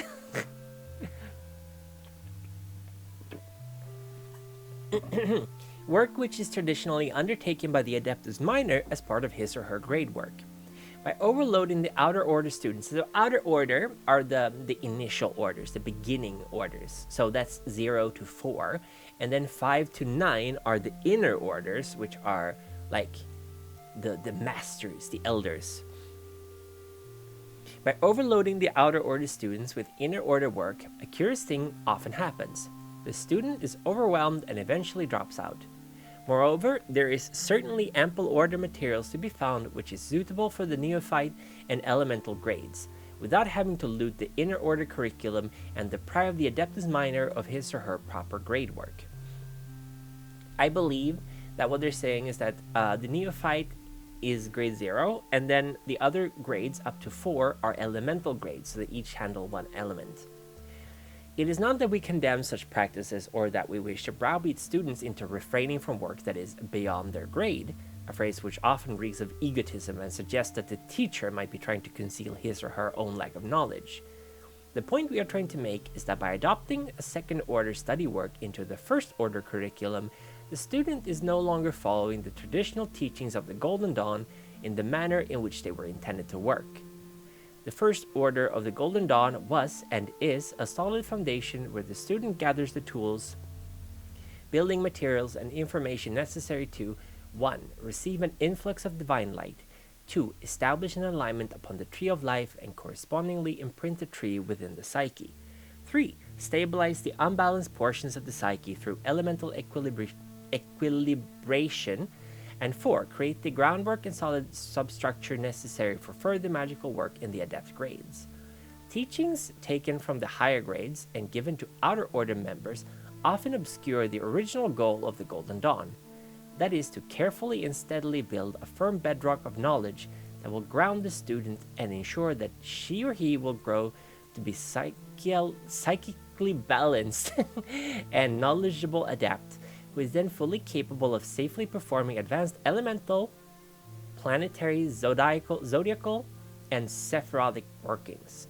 Many neophytes and zealotors are simply not ready to take on adept level work in which the Golden Dawn system built-in psychic safeguards are disregarded or abandoned. It's also probably pretty boring. We are not implying that the curriculum of the Golden Dawn has remained stagnant and unchanged for 100 years, extolling the weary cry of tradition, tradition. Spikle.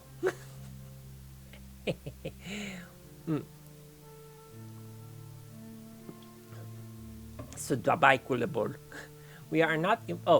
Nothing could be further from the truth. The teachings of the Golden Dawn have evolved, are evolving, and will continue to evolve as modern adepts add to the Golden Dawn's pool of knowledge. The Golden Dawn Companion by R.A. Gilbert provides good examples of how something as essential as a neophyte obligation has changed over the years to better serve the needs of initiates. The teachings of the modern-day Hermetic Order of the Golden Dawn, established by Israel Regardie, have also evolved and adapted to meet the needs of today's students. And new information on Egyptian magic, Coptic magic, and more continues to be discovered by archaeologists and magicians, information that was simply not available in MacGregor Mathers' day. So I think Coptic is like Christian Egyptian, if I'm not mistaken. I think the Jewish Bible, or like the Torah, was translated to Coptic and then translated to Greek and then to Latin, if I'm not mistaken.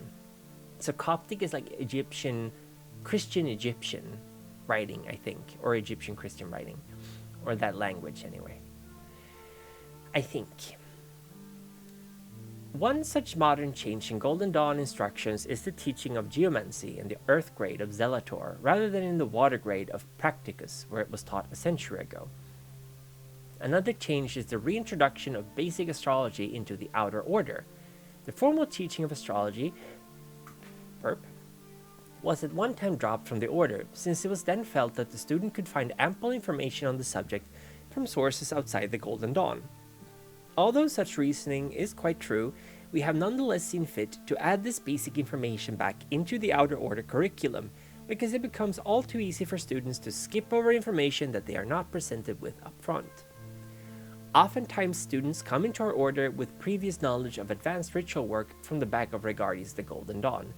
Inevitably, they advance through the grades and discover that through the discipline of the traditional Outer Order curriculum, they experience completely new insights concerning the Golden Dawn that they had never imagined beforehand. This brings us to the idea of legitimacy. Does a student who is working alone need to be a member of a legitimate initiatory temple of the Hermetic Order of the Golden Dawn?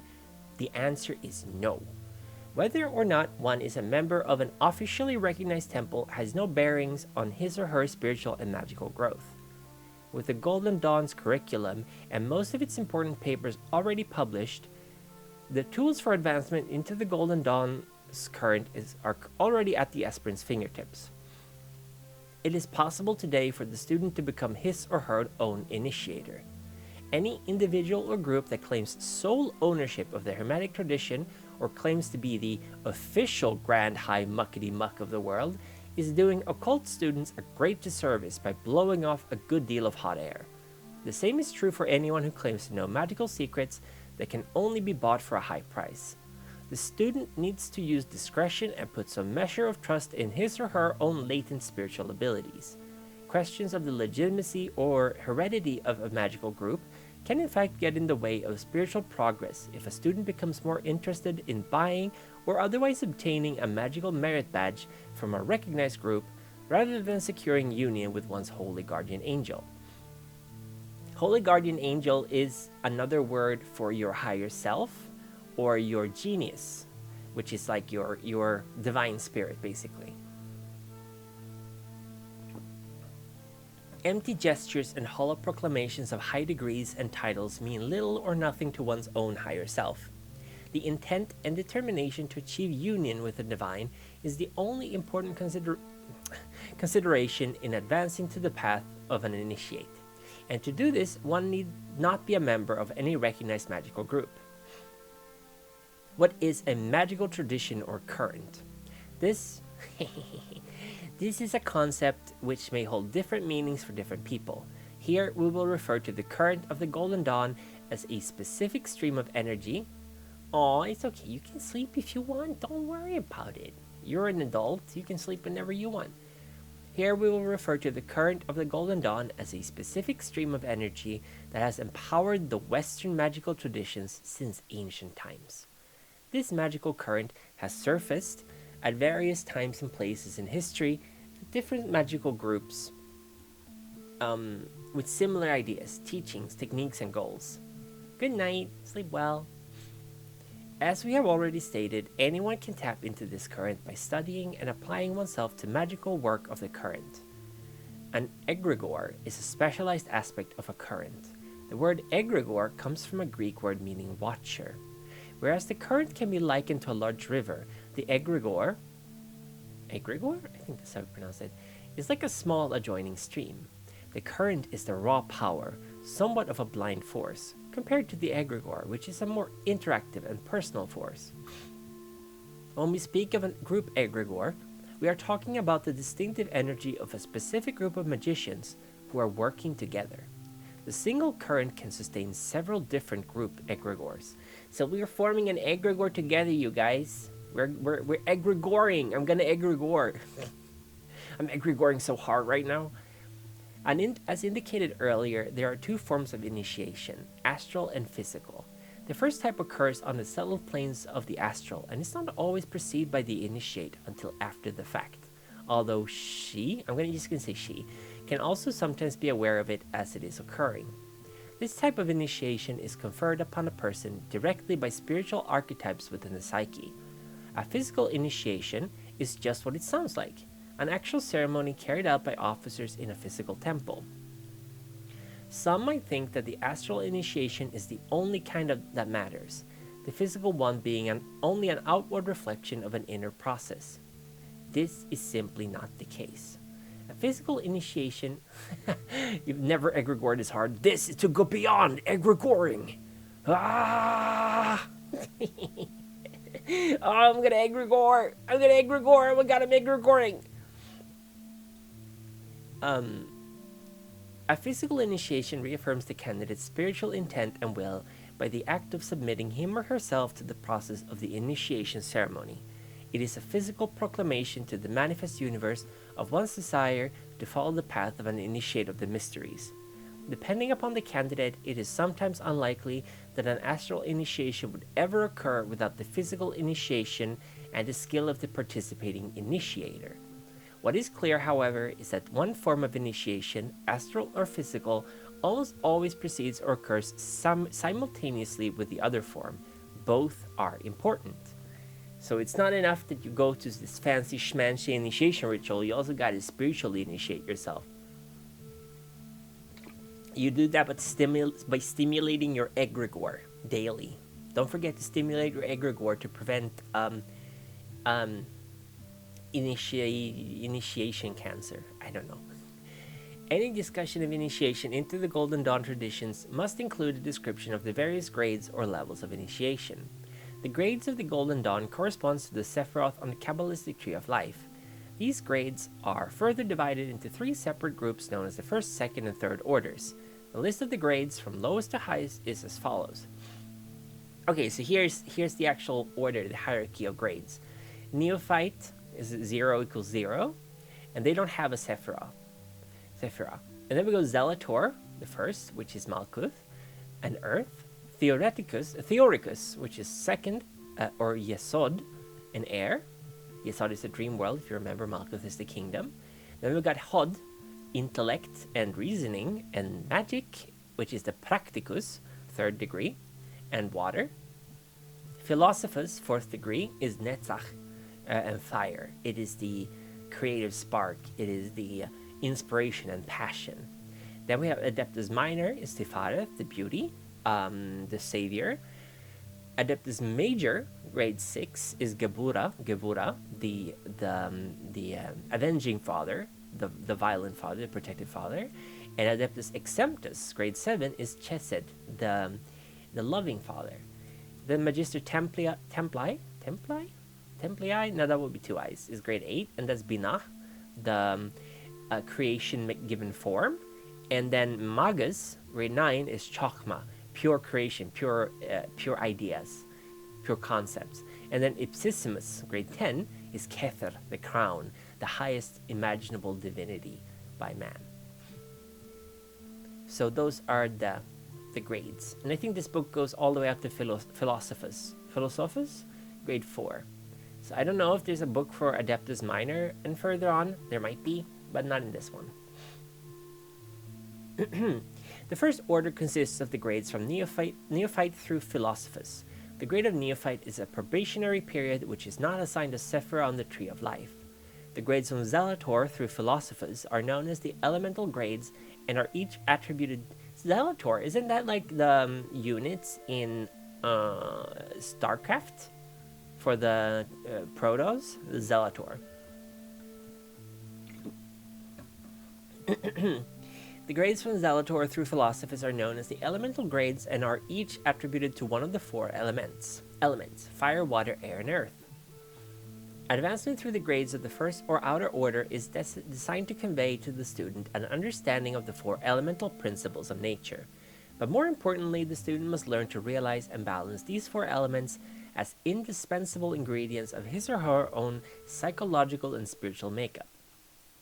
We once read a criticism of the Golden Dawn by an author who claimed that the Golden Dawn taught its members to try to control the elements in the outer world rather than controlling the elements within. Zealots. Oh yeah, okay, not Zelators. Sorry, Zealots. He couldn't have been more wrong. Equilibrating the elemental components within is the primary goal of the outer grades. The key objective of the first order could be summed up in the phrase, learn to balance. The portal grade is another probationary period between the first and second order. During this initiation, the candidate is introduced to the 5th and final element of spirit, thus completing the component parts of his or her elemental constitution. The The portal is the final initiation ceremony that we will present in this book. Although Israel Regardie suggested that the outer order ceremonies could be converted over into self-initiation rituals, he was convinced that to do so with the Adeptus Minor ceremony was impossible. See the complete Golden Dawn system of magic, page 10. Initiation into the second order grades, starting with Adeptus Minor, still requires an authentic initiator and a physical vault of the Adepti. However, we agree with Regardie in his belief that continued and persistent repetition of the opening by Watchtower ceremony over a long period of time can result in the acceptance of the performer as an adept in the astral realms. Hello, Fontaine. Fontaine is dead. Now there's only... What was the name of the other guy when he pretended to be Irish? How you doing, Fontaine? Hello. Fid. I can call you Fid. The various grades of the order also corresponds in a general way to the various stages of an initiate's life. Oh, you're also Irish? Very suitable. The outer order grades fittingly corresponds to the aspirant in his or her 20s. The minimum ideal age for Adeptus Minor would be around 25 to 30, because a distinctive change of consciousness occurs when full adulthood is re-entered. It is difficult to conceive of a 20-year-old adept, unless the person is absolutely extraordinary, because at that age the student has simply not lived long enough to have gained the practical experience of life. The grade of Adeptus Major would be most appropriate for someone from the age of 40 to 50, mature enough to have acquired some of life's scars, an experienced leader, warrior, and magician. Atlas, that's true. I forgot. It was Atlas, you're right. Adeptus Exemptus is the highest grade of the order and is to be ideally conferred upon someone who exemplifies the old and wise master magician, a person who has perfected his or her magical workings in this lifetime. Keep in mind that these ages are given as suggested archetypal ages. They are not necessarily the actual ages of initiation in those specific grades. Riveting stuff. I love this. I love Formalia. It's the best part of anything. The third order consists of the grades from Magister Templi or Templi to Ipsissimus. These grades are not attained by living initiates, therefore we need not discuss them here. Okay, so we had to all commit ritual Sudoku if we are to attain Ipsissimus. Understood. Instructions unclear. Went on a rampage. But you guys are kind of cool. Don't come to Twitch tomorrow, okay? The effectiveness of an initiation ceremony depends almost entirely upon the initiator. This is no less true of the self-initiator. In a fully operating temple of the Golden Dawn, an initiating hierophant is required to have attained the grade of Zealot Adeptus Minor. To have reached that point, she will have undergone an extensive period of training in the grade of Neophyte Adeptus Minor, and will have passed a series of examinations, written, oral, and practical. Don't worry. You guys are cool. Don't worry about it. The power to confer a successful initiation comes from either having had it awakened internally by another proficient initiator, or, in the case of self-initiation, by undertaking a great deal of magical and meditative work. The goal of initiation is to bring about the illumination of the human soul by the inner and divine light. A true initiate is an individual whose higher self, or higher genius, has merged with the lower personality and actually incarnated into the physical body. Burp. The personality is left in charge of the day-to-day routines of living and working, but the higher genius is free to look out at the world through the eyes of the initiate. Through this experience, the individual is given a permanent extension of consciousness, which is impossible to mistake. Many times a student of the mysteries is drawn to a particular mystical current without knowing it. A series of coincidences and synchronicities will often direct, or sometimes shove, a person towards that current through books or through meeting other people who also have a connection with the current.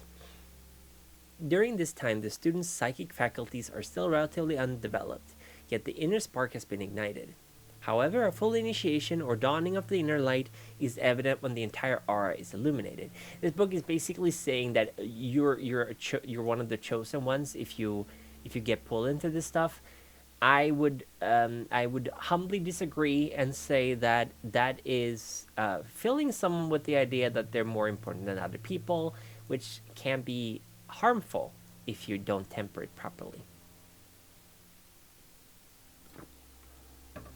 Also, I think this stuff is anyone could technically follow this stuff and become initiate minor or whatever. I don't think a specific kind of people are the only ones. Anyway, the higher self, also called the Auguides or body of light, comes into manifestation in the material body when true initiation occurs. But a great deal of preparation is necessary prior to this. Before it is possible for the higher genius to manifest in the consciousness, the lower personality must be. Oh, thank you. I'm drinking. Thank you, Zarzak. Before it is possible for the higher genius to manifest in the consciousness, the lower personality must be tuned to the same wavelengths as that of the inner self. The genius carries out its existence in the higher spiritual realm in the same manner that the lower personality carries out its functions in the secular world. So, basically, the lower self, this is who you are right now, and the higher self, or the genius, or your higher guardian angel, I think that's what it's called, that's basically your ideal you, your spiritual you. If you think about it like Socrates' cave analogy, where he talks about the idea, like what we perceive are shadows of the ideals, the ideal is your genius. It is the best you can be. It could be separate from your lower self, but the whole process about this is to combine yourself with your genius. The desire of the higher self is to maintain equilibrium with the light divine, while the ambition of the lower self is to maintain, an alignment with the mundane world. In order for spiritual initiation to take place, the lower personality must be reoriented and realigned with the aspirations of the higher self. This requires a total shift in outlook and a single-minded devotion for the divine union. It also requires self-sacrifice on the part of the lower personality, the part of the psyche which is ruled by the principles of me first and I want.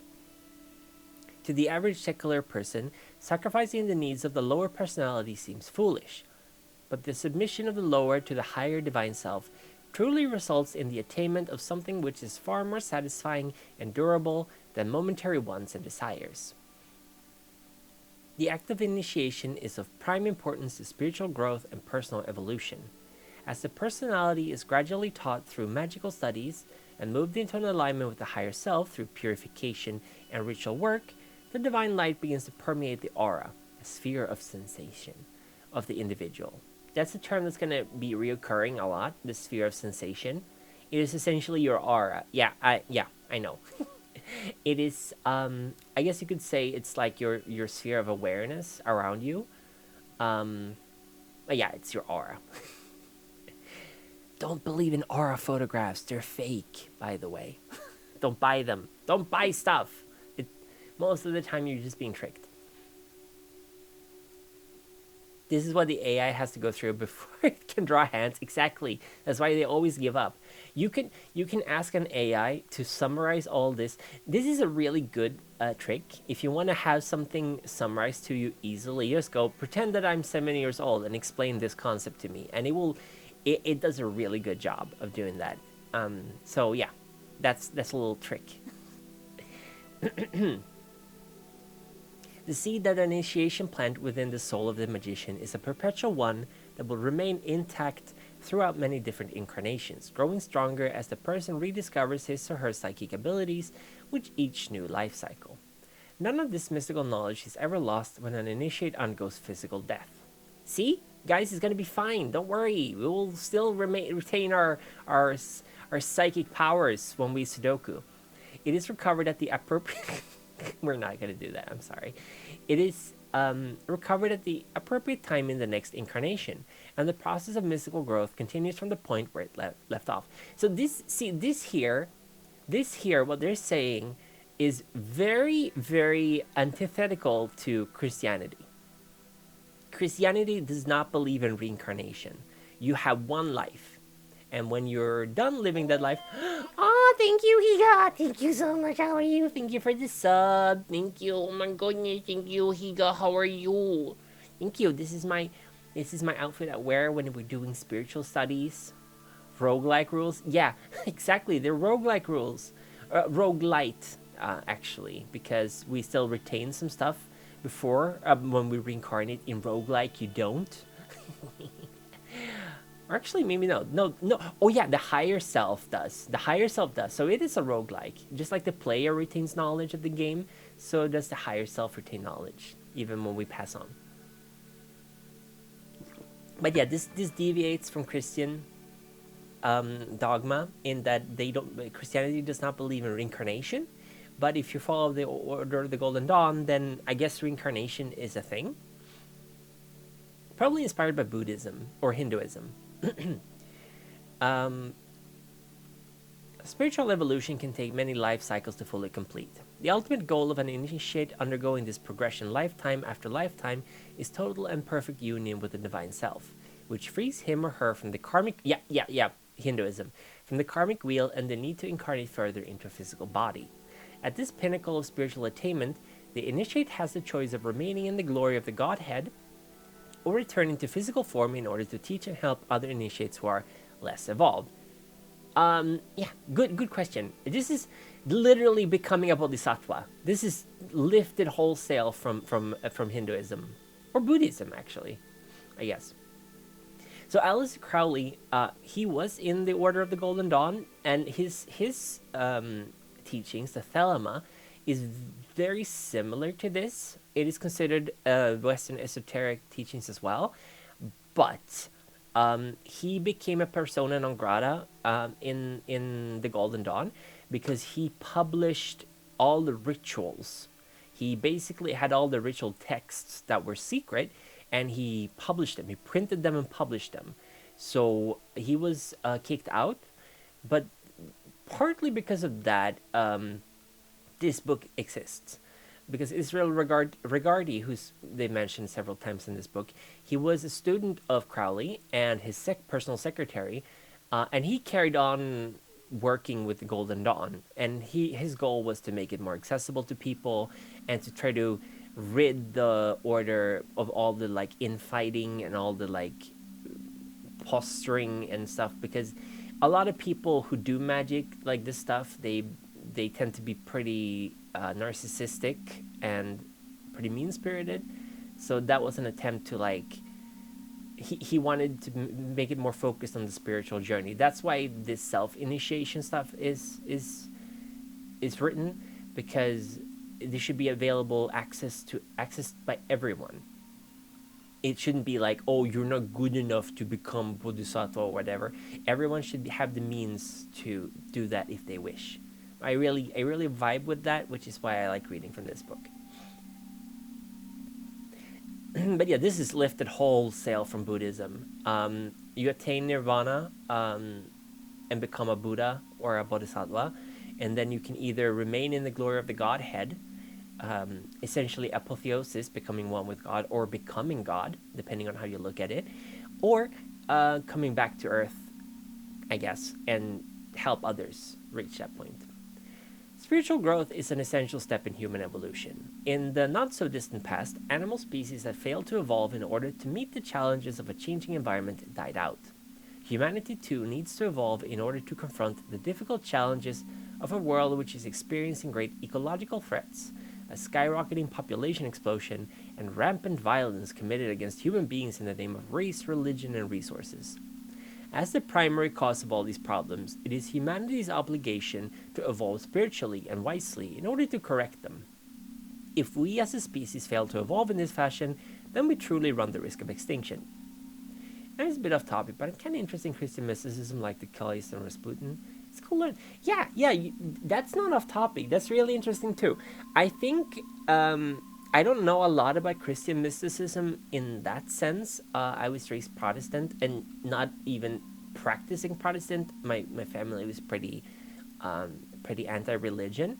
So I don't know an awful lot about Christianity aside from what I picked up through like osmosis. but this definitely, like, this Western esotericism in the Golden Dawn, it uses a lot of Eastern teachings from Buddhism and Hinduism and combines it with Judaic mysticism and esotericism with Kabbalah and stuff. And Kabbalah, the Golden Dawn and Western esoteric view of Kabbalah is not the same as Judaic Kabbalah, or there's also Christian Kabbalah, um, which I would assume is more commonly studied in Catholicism. There's Catholic mysticism, absolutely, uh, uh, but Protestantism is very demystified, because a big part of what Martin Luther, the founder of Protestantism, he was very against the mystification and like the exotification or like the exclusive nature of religion at the time. He wanted it to become more grounded.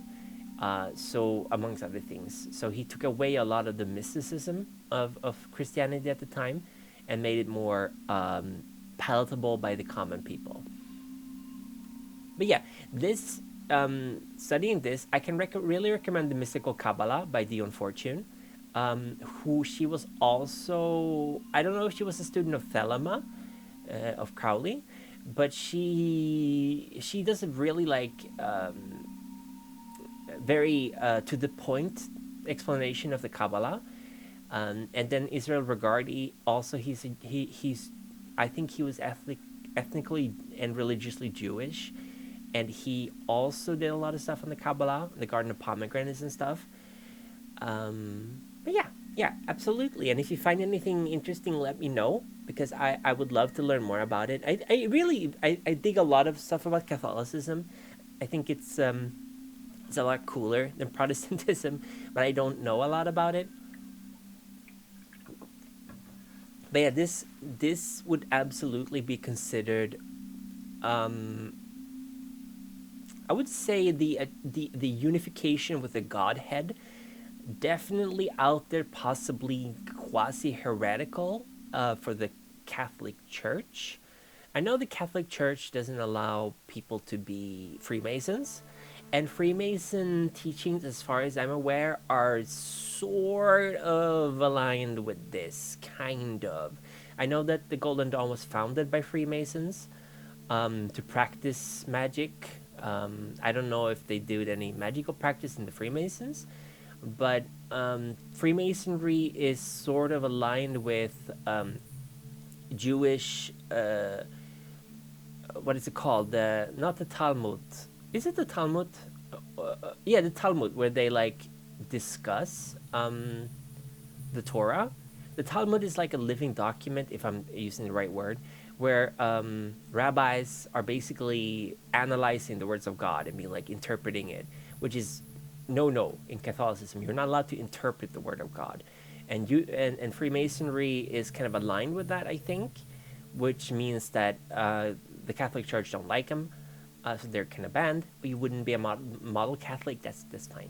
No, nobody's perfect. But yeah, it's all very interesting. Like late 1800s, early 1900s, Western esotericism is super interesting. There was a lady, what was her name? New York esoteric circles, Lady Blavatsky or something. Yeah, Blavatsky, yeah. Helena Petrovna Blavatsky. She was huge in the U.S., the founding mother of occultism in America.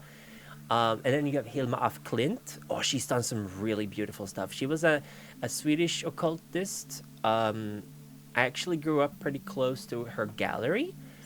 Oh my goodness, thank you for the follow. Thank you. Rick Sager, thank you so much for the follow. Welcome to the Frogregation. I'm Kuku Kaira. I'm a Swedish tree frog turned kami in training. My kami name is Amakawa no Kawatsu no Mikoto, but you can call me Kuku if you want. I'll show a drawing of Hilma af Klint. She's like very famous in esoteric circles, and let's see. It's a very small one, but she liked to draw the tree of life, and she was very interested in a lot of hermetic ideas of the emerald tablet, which is, yeah, it's very pretty.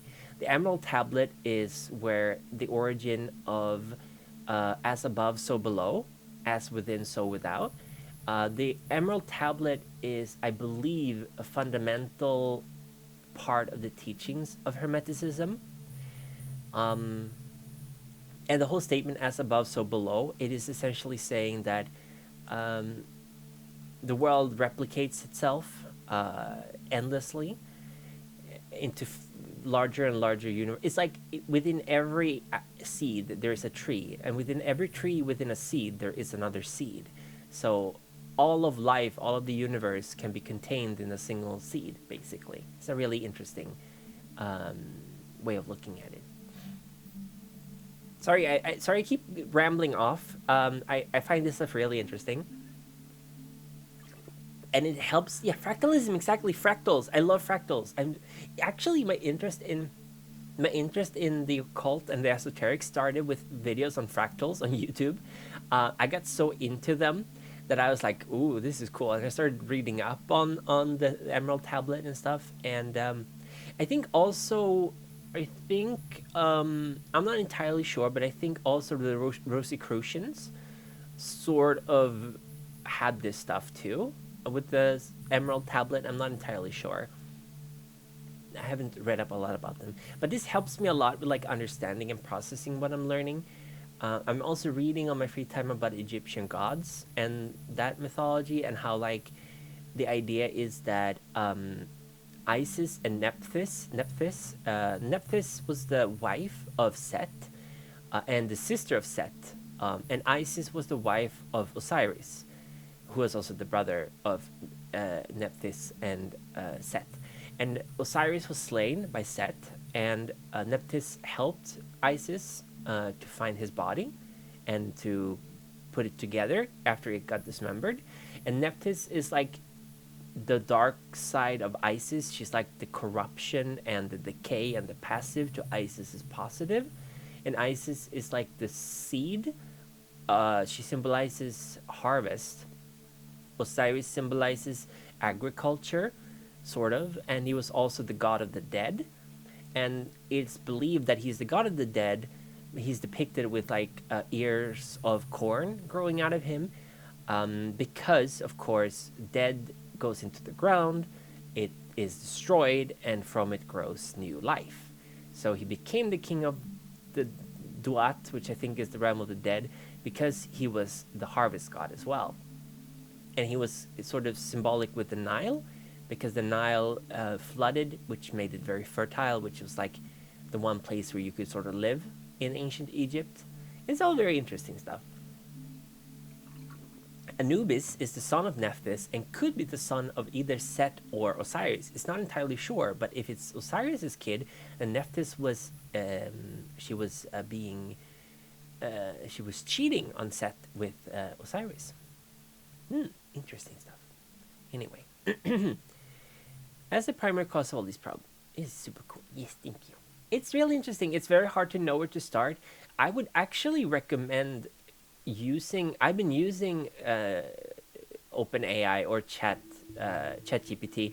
I've been using that to suggest, like, to bounce questions with it, because a lot of this stuff, since it's public and it's been around for a long time, a lot of it can be found by ChatGPT. It can give you a pretty decent overview of things, but I don't know if it will always be right. No, don't worry.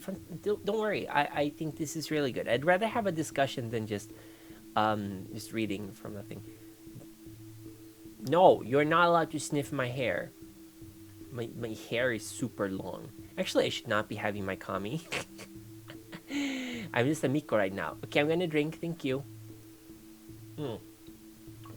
I'll have my long hair out for a little while. Okay, stretchies, thank you.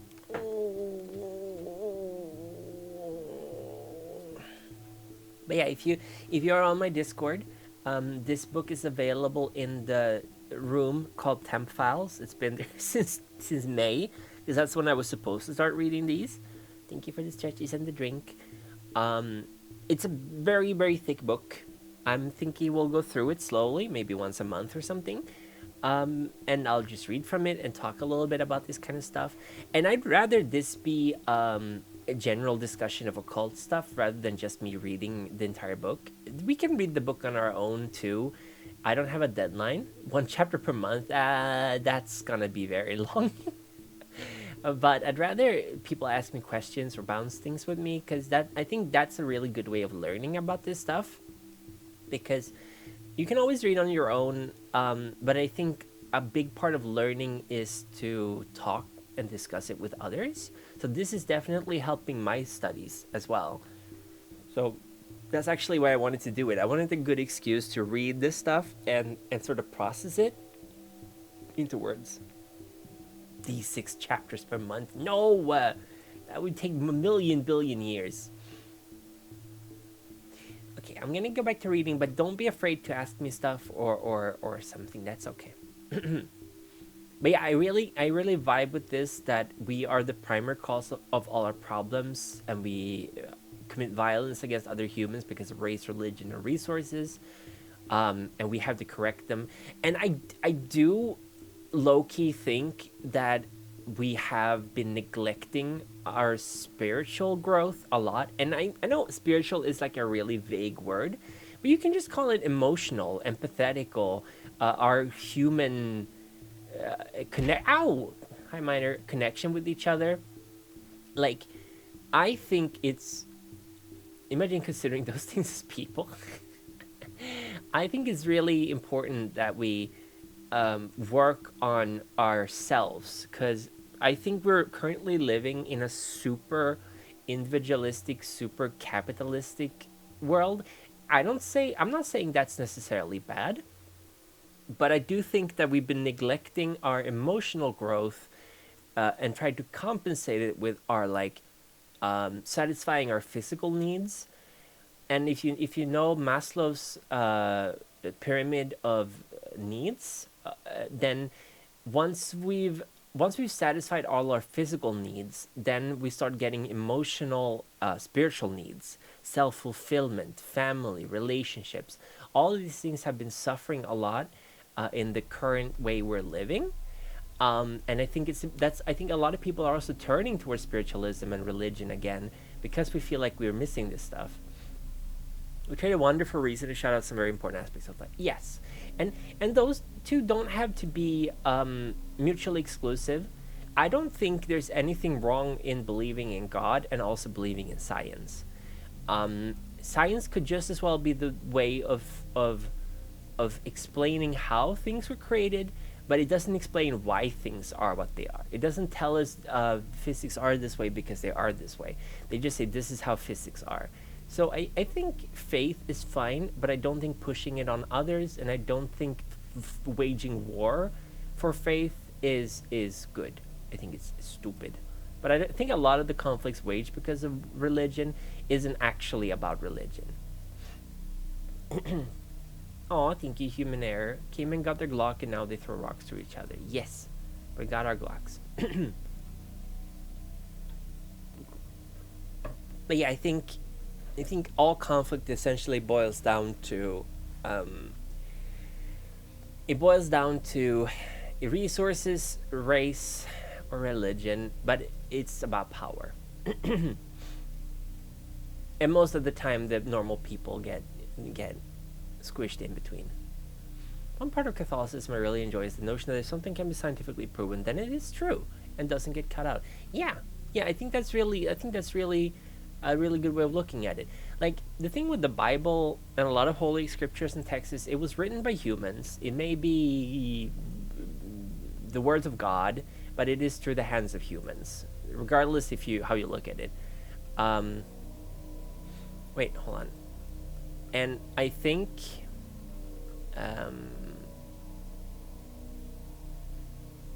yeah, there we go. I think that, for example, it's not important if the world was created 5,000 years ago. That's not the point of the Bible. That's like if you get stuck on that stuff, if you get stuck on, oh yeah, man should not lay with man. Yeah, it says that in what is it called? It says that in the same book, in the Bible, where it says you're not allowed to wear clothes made of two different forms of fabric. So if you're wearing jeans and a t-shirt, you are sinning. You're essentially having gay sex. It's in the same book in the Bible. It's in the Old Testament. It is in the Moseböckerna or whatever. I don't know what it's called in English. But it's like, oh, you're not allowed to touch a woman who's having her period because she's impure. You're not allowed to cut your beard. All those are the rules from that time. They're not they don't matter. Also, if you're actually Christian, then you should know that the New Testament is what you should be following, not because that's what Jesus brought, not the Old Testament, because that's before Jesus. Jesus?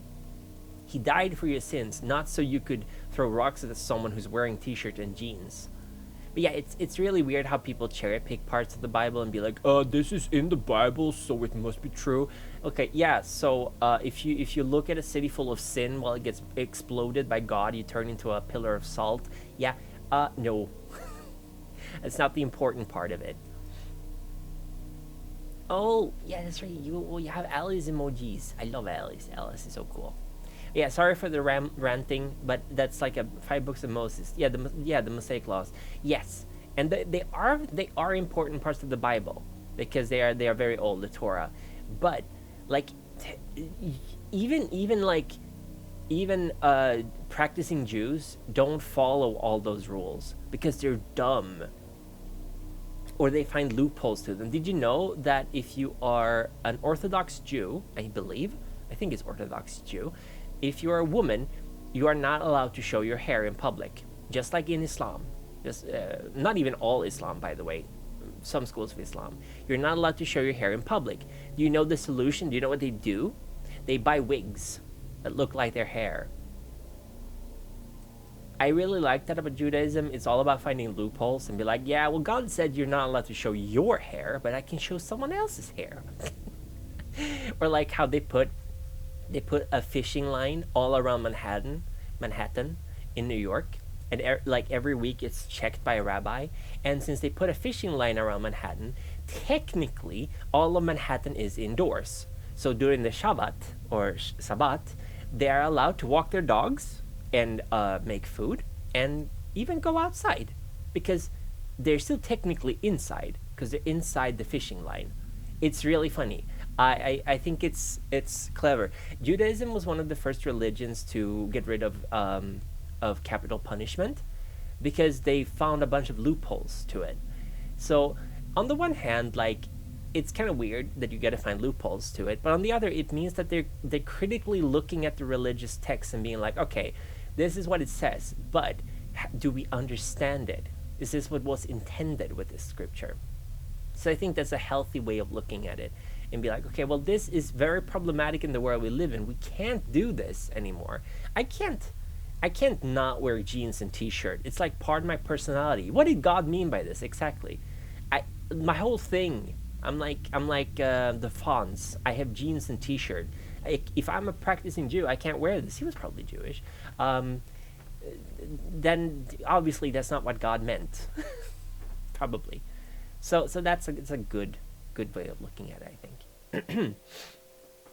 Failure to achieve an initiation on whatever level in any given spiritual path or current is usually due to the unwillingness of the individual to sacrifice the petty needs and wants of the lower personality for that which is higher. The personality and its attendant mental archetypes are quite comfortable in the mundane world and will often put up a fight when threatened with change, intensifying their needs and desires in order to distract the initiate from the spiritual path.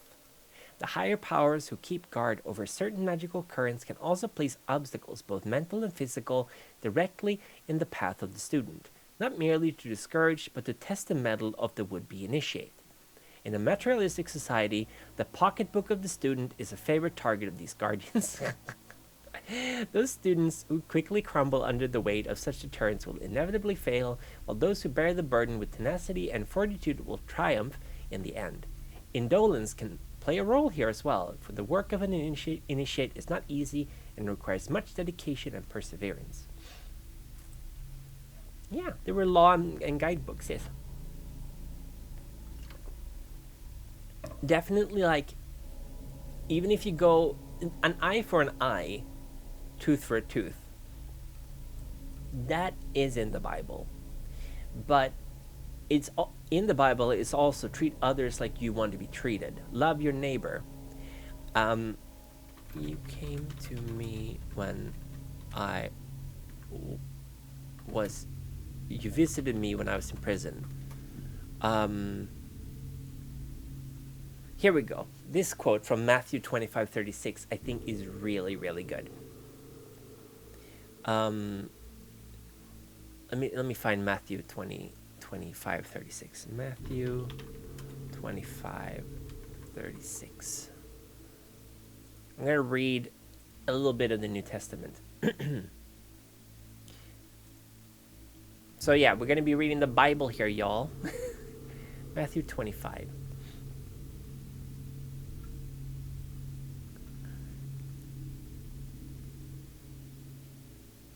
When the Son of Man comes in his glory, and all the angels with him, he will sit on his glorious throne. All the nations will be gathered before him, and he will separate the people one from another, as a shepherd separates the sheep from the goats. He will put the sheep on his right and the goats on his left. Then the king will say to those on his right, "Come, you who are blessed by my Father, take your inheritance, the kingdom prepared for you since the creation of the world. For I was hungry, and you gave me something to eat. I was thirsty, and you gave me something to drink. I was a stranger, and you invited me in. I needed clothes, and you clothed me. I was sick, and you looked after me. I was in prison, and you came to visit me." Then the righteous will answer him, "Lord, when did we see you hungry and feed you, or thirsty and give you something to drink? When did we see you a stranger and invite you in, or needing clothes and clothe you? When did we see you sick or in prison and go to visit you?" And the king will reply, "Truly I tell you, whatever you did for one of the least of these brothers and sisters of mine, you did for me." Yeah. I think this is a really beautiful passage. It's one of my. I think Matthew's is the GOAT. Matthew is really, really good. I have. There's also John. I like John too. Matthew and John are good, but basically what it's saying is, love your neighbor, love other people, strive for a better world, help those in need. That's really what it's about. It's okay. Don't worry. You're not sidetracking me. But it's really nice, and I think that should be the core. Yeah, I'm the Messiah. That's totally what's going on. This little frog here. I'm actually Jesus, and I'm here to bring you to heaven. Nah. I think it's really important. Jehovah, you're not allowed to say that. No. Rise, my children. It is I, Kuku Kairu. I have croaked for your sins. Okay. In deciding to write this book, we were faced with certain problems. How does a person initiate him or herself into a current of magic that calls for a complex ceremony performed by a team of competent initiators? How does someone who is not yet a neophyte satisfactorily perform a ritual that is traditionally executed only by someone who holds the rank of adept? It seemed like a catch-22, an impossible scenario. Our solution was to supply the bare bones of the rituals and provide step-by-step instructions in the necessary visualization as they occur in the ceremonies. We revised the rituals so that they could be performed by a solitary individual. We also expanded and emphasized the role of the god form of Thme, or Miet, or Mat, as the introducer and mediator between the candidate and the other energies present during the initiation. It seemed only natural that the aspiring student who is working alone, and unaided, should call upon the reconciling attributions of Thme, Mat is the god is a goddess of balance and judgment. I think she holds the scales in Duat. I'm not entirely sure. Oh, we should hamburger cheeseburger.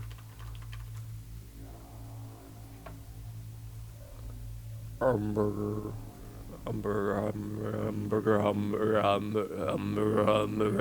I used to be able to do this. Hold on. I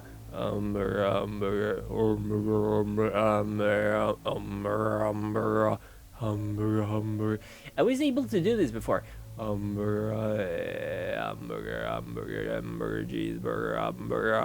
cheeseburger, burger, cheeseburger, Big Mac, Whopper, cheeseburger, hamburger, beef, hamburger, cheeseburger. Big Mac, Big Mac, Big Mac, Big Mac, Whopper, Whopper, Whopper, Whopper, hamburger, cheeseburger, Big Mac, Whopper, hamburger, cheeseburger, Big Mac, Whopper, hamburger, cheeseburger, Big Mac, Whopper, Big Mac, Whopper. I still haven't seen the second Dune movie. I should see it. I love the Sardauker, the soldiers of the Emperor. That's a really good. Speaking of messiahs, that's a really good, very cynical book. Dune. I love Dune. Very good book. It seems only natural that the aspiring student who is working alone and unaided should call upon the reconciling attributions of Thme to assist in his or her climb up the mountain of initiation. All advanced ritual gestures and techniques are carried out by the student only under the authority and dispensation of the higher self, not under the lower will or ego of the student. This is true of every initiation ceremony presented in this book, from neophyte through the portal grade. All of them are based upon this premise in order to circumvent, as much as possible, any tendency for ego inflation. Hello, Billy. Are you pregrante? Oh, completely unrelated. I saw Vivi got a manga and I want to read it. It seems very horny. Vivi keeps getting really cool manga on her throne. And this one is called Vivi, Radioactive Vivi. I love her. Vivi Lee Smart. She's great. She got to save the world, can you wake up the morning after with a demi-human? It is very horny. It has I think a pregnant Oni on the cover. I'm sorry. I really want to check it out. It seems pretty cool. I don't know. I gotta go through her manga that she gets because she gets so many base things.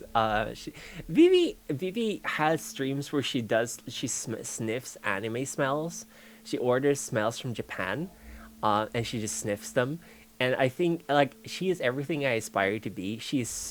Her id is completely unshackled. She does whatever she feels like, and I think that's really cool. Hamburger, cheeseburger, cheeseburger, burger, cheeseburger, Big Mac, Whopper, hamburger, I can't do it. My voice is too high. Hamburger. Oh, hamburger, Big Mac, Whopper, cheeseburger, Big Mac, Whopper, cheeseburger, Big Mac. Kind of. I don't know. Anyway. We're getting there. We're so we're so close. We're so close. Hamburger, Big Mac, Whopper, hamburger. I speak so high. Let me lower. Big Mac, Whopper,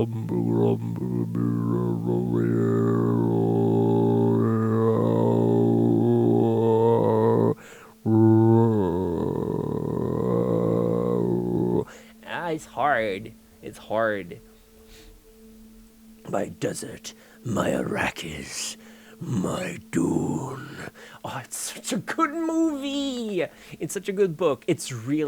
I was really drunk when I watched Dune the first time, and I literally started crying. I was like, I can't wait for humanity to be this cool.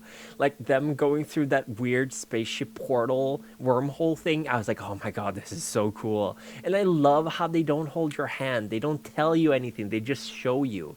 It's so good. Dune is so good. So good. It's so good. Let me just.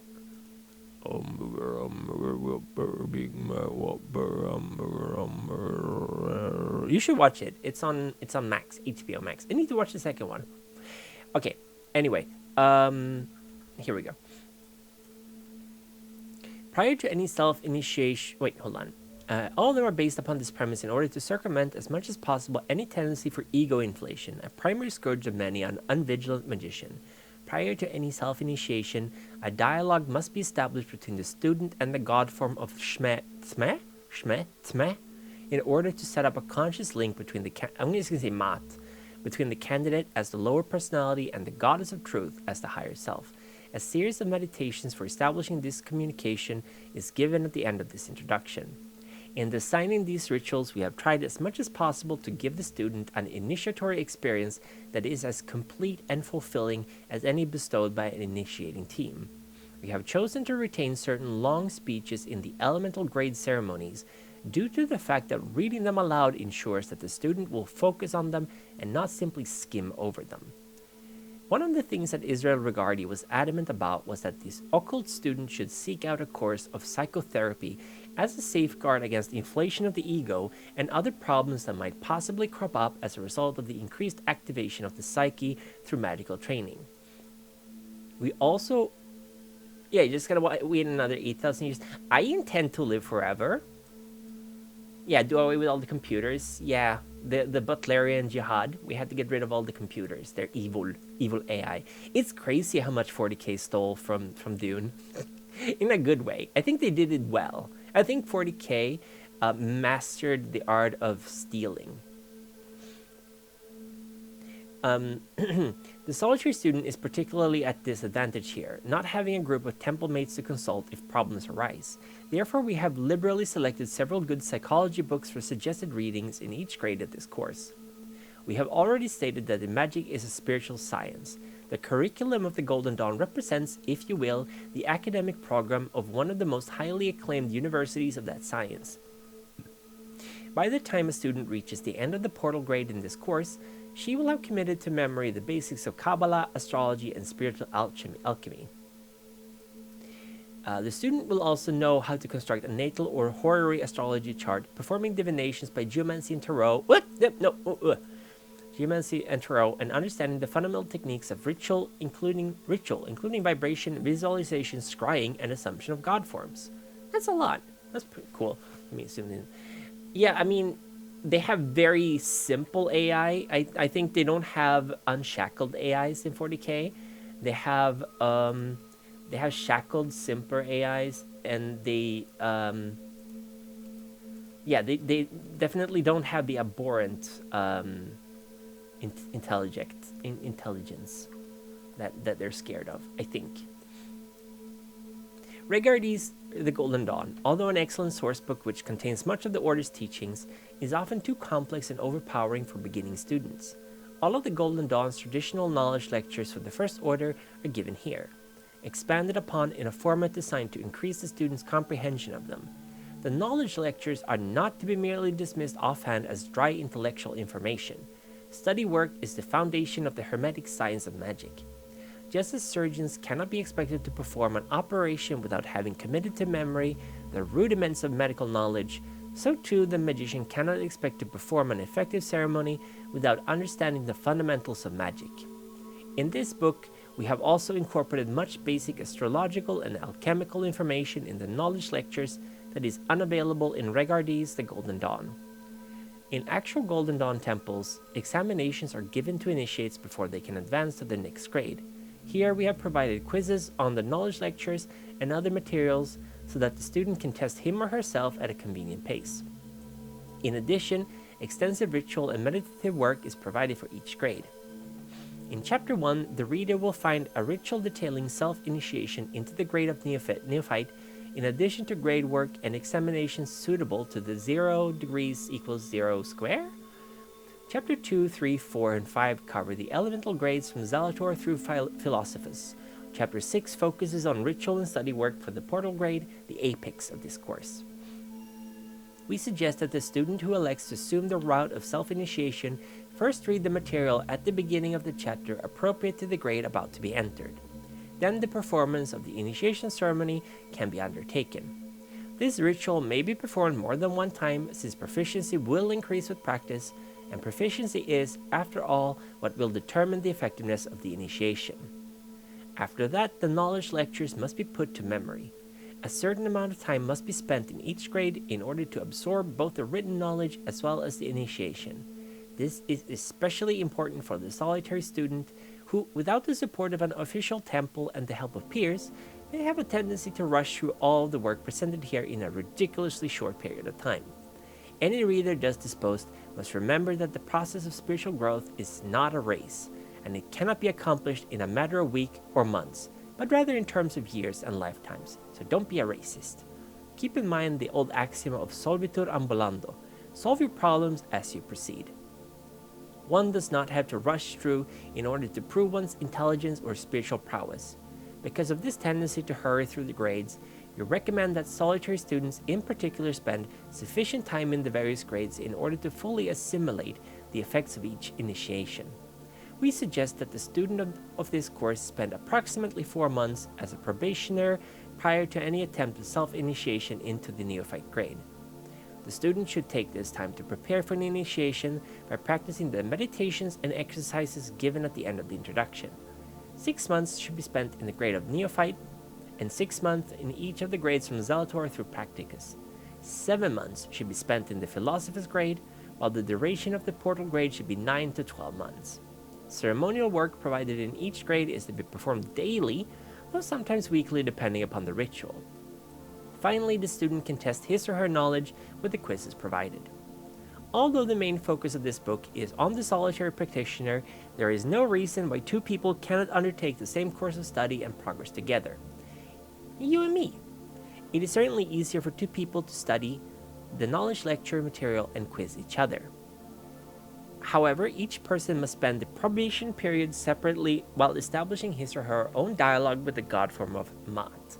The initiation ceremonies presented here may be performed together so long as each person takes part in the visualization and ritual gestures. The longer speeches may be divided between the two participants. Another technique which may prove helpful to one or two people undertaking this route is to pre-record some of the longer speeches and guided visualizations presented for later playback in the ritual. Hearing one's own voice speaking the words of the gods can have a powerful initiatory effect. There is also no valid reason why students who may already belong to a Golden Dawn temple should not perform these self-initiatory rituals, for performance of them can only serve to increase the student's knowledge and proficiency. The knowledge lectures and meditations given here can also be used to supplement any student's existing grade work. If the student perseveres through this study course and the rituals furnished here for self-attainment, we have no doubt that the results will be the birth of an initiate of the Golden Dawn tradition of magic. It is our sincerest hope that, through this book, individuals who previously have had no opportunity to do so may initiate themselves into the Western mystery traditions. Yay! Ugh.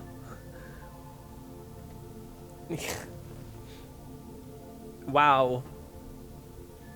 Neil, that I don't even know how to read that. Cuckoo, who are you? Who are you? What? I'm not a whore.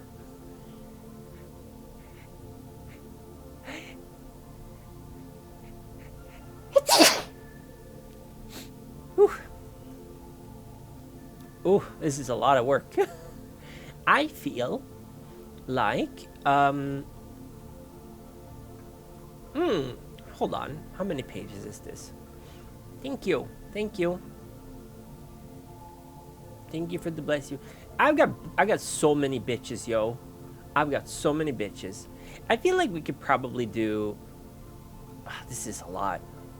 Hold on. 1, 2, 3, 4, 5, 6, 7, 8, 9, 10. 10 pages. I think we can go through this. I think we can do this. We can probably do this. I'll try to hurry up. How many pages have I read so far? 30-ish something. Okay, let's go through this. Ugh. Or, you know what? No. We can end the stream here, and I think next week, or, every second week. Let's do this every second week.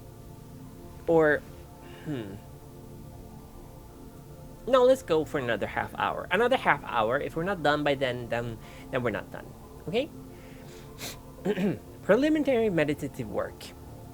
Daily awareness exercises. Darkness technique. Before the commencement of any meditation, breathe deeply and rhythmically. Cover your eyes with the palms of your hands, overlapping the fingers of one hand with the other. You should experience total darkness. Sense awareness techniques. For the duration of a week, take a daily walk and make a mental note of everything you see, not focusing on anything in particular. Do not attempt to analyze or make judgments, merely observe. Keep a journal of your observations. For the following week, take a daily walk and stop, deliberately focusing in on one particular object. Take note of everything concerning this object. On the following week of daily walking, try to look for a single color each day. On Sunday, look for orange, Monday, blue, Tuesday, red, Wednesday, yellow, Thursday, violet, Friday, green, Saturday, blue, violet, or indigo. So today is Tuesday, so we have to look for something red. Let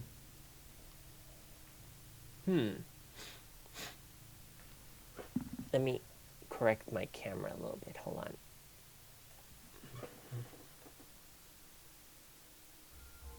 There we go. Okay, something red. My Warhammer crafting mat. the cutting mat is red. I've noticed that. There we go. Okay, cover your eyes with your palm. Duration of a week, take daily walks and make a mental note of everything you see. Okay, then for 1 week, concentrate on the various sounds that are heard on the daily walk. Stop at certain times and close your eyes so that the faculty of sight does not interfere with this exercise. Do not attempt to analyze or make judgments, merely take note. For the following week, take a daily walk and stop, deliberately focusing in on one particular sound. Take note of everything concerning this sound. For 1 week, take note of different tactile or touch sensations that you encountered during the course of a day. Stop at certain times and close your eyes so that the faculty of sight does not interfere with this exercise.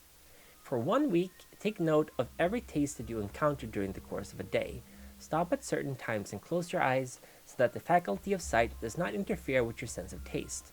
For the following week, focus on one particular taste. For 1 week, take note of every smell that you encounter. Stop at certain times and close your eyes so that the faculty of sight does not interfere with your sense of smell. For the following week, focus on one particular smell. I think I'll write this down in the Discord if people want to follow it. It seems kind of interesting. Exercise. It is vitally important that in the quest to exalt the health of the spirit, the student does not neglect the health of the body. Physical well-being and endurance are essential to the magician who wishes to perform lengthy rituals as well as astral work. During this probationary period, the student should begin a regular discipline of exercise to maintain physical fitness. We'll leave the choice of exercise to the individual student. Swimming, biking, jogging, martial arts, aerobics, yoga, or some other. Israel Regardi recommended that the student perform certain exercises that are designed to raise both the physical and psychic vitality of the practitioner. They are taken from a small pamphlet by Peter Keller called The 5 Rites of Rejuvenation, or The Eye of Revelation. These exercises can also be found in Donald Michael Craig's book Modern Magic, pages 222 to 229. Whatever form of exercise is undertaken, the student should never overwork to the point of strain. If one is not used to exercise, begin slowly and gradually. If health concerns are an issue, consult a doctor before commencing any form of physical exertion. Visualization exercise. Spend a few moments of each day in this exercise. Begin with the eye closed and relax. breathing deeply and rhythmically. Then open your eyes and gaze into the palm of your left hand. Imagine a small, yellow lump of a non-sticking substance formulating in your hand. It is somewhat clay-like and elastic in consistency. Cup your right hand over the other and press this yellow substance as if you were making a hamburger patty. Then begin to roll the substance between your hands as if you were making a meatball. When the image of the yellow ball of abstract substance is very clear within your mind, place it somewhere near you. Repeat this technique 3 more times, forming next a red ball, a blue ball, and finally a black ball. Those are the many states of what happens to balls when you sit on them. Don't sit on your balls. First, they are yellow, then they are red, then they're blue, and finally they turn black, and they rot off your body. So don't sit on your balls. When finished, place all 4 balls in a row. Visualize them strongly. Then concentrate on dissolving the balls one by one, starting with the black ball, followed by blue, red, and finally yellow. See the area where the balls were placed as totally clear of the astral substance. I don't know how many times I said ball, but that was a lot of times. The next series of meditations is designed to open a working dialogue between the aspiring student and the archetypal part of the candidate's mind, symbolized by the god form of Mat or Tameh. Tameh. Oh, could have been good if they told you how to pronounce that before. The Greek form of this deity is Themis, and in the Egyptian pantheon she is Mat or Met. This god form will act as the candidate's introducer and guide throughout all of his or her initiatory experiences in this course. Here, Tameh acts as a portion of the candidate's own higher self, which conducts him or her along the initiatory path towards the eventual goal. Oh my god, this weird audio. Hold on. I gotta check. This is called Old Ones, Halcyon Dungeon Synth. Weird. Dungeon Synth is weird.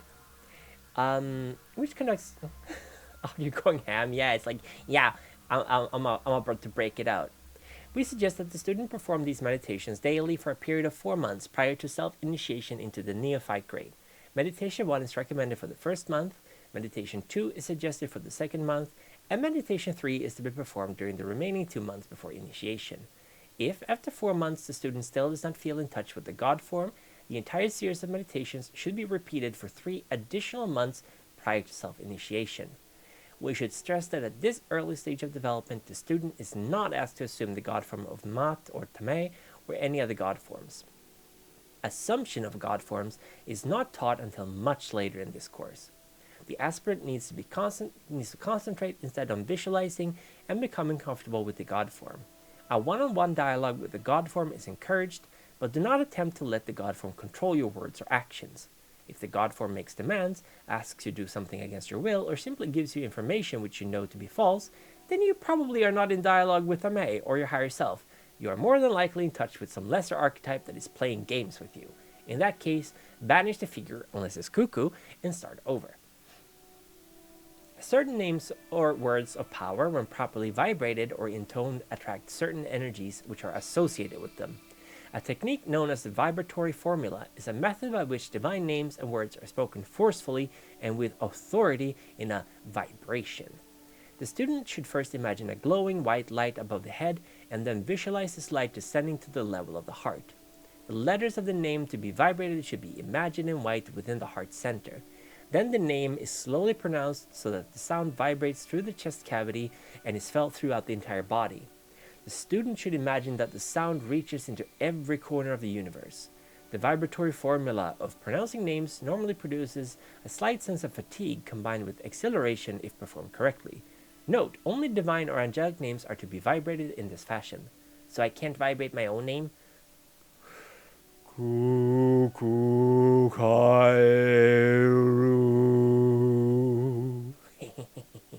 I am divine.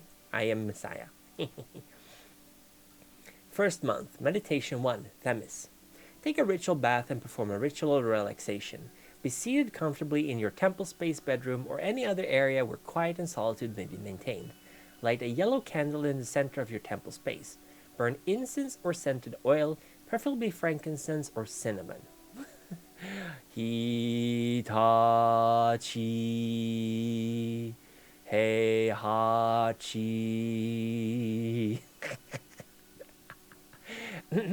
Perform the lesser banishing ritual of the pentagram, also known as the LBRP. See chapter 1, page 82 to 84. Perform the adoration to the lords of the universe. See chapter 1, page 85. Then give 4 knocks. Close your eyes and imagine yourself sitting in a violet ovoid shape and say, through the divine name of Tetragrammaton, Yodevahe, I, Kukukairu, proclaim myself to be a humble seeker after the light of wisdom and the splendor of the divine. From this day forward, I shall strive ever to prove myself a true and worthy candidate for initiation into the mysteries.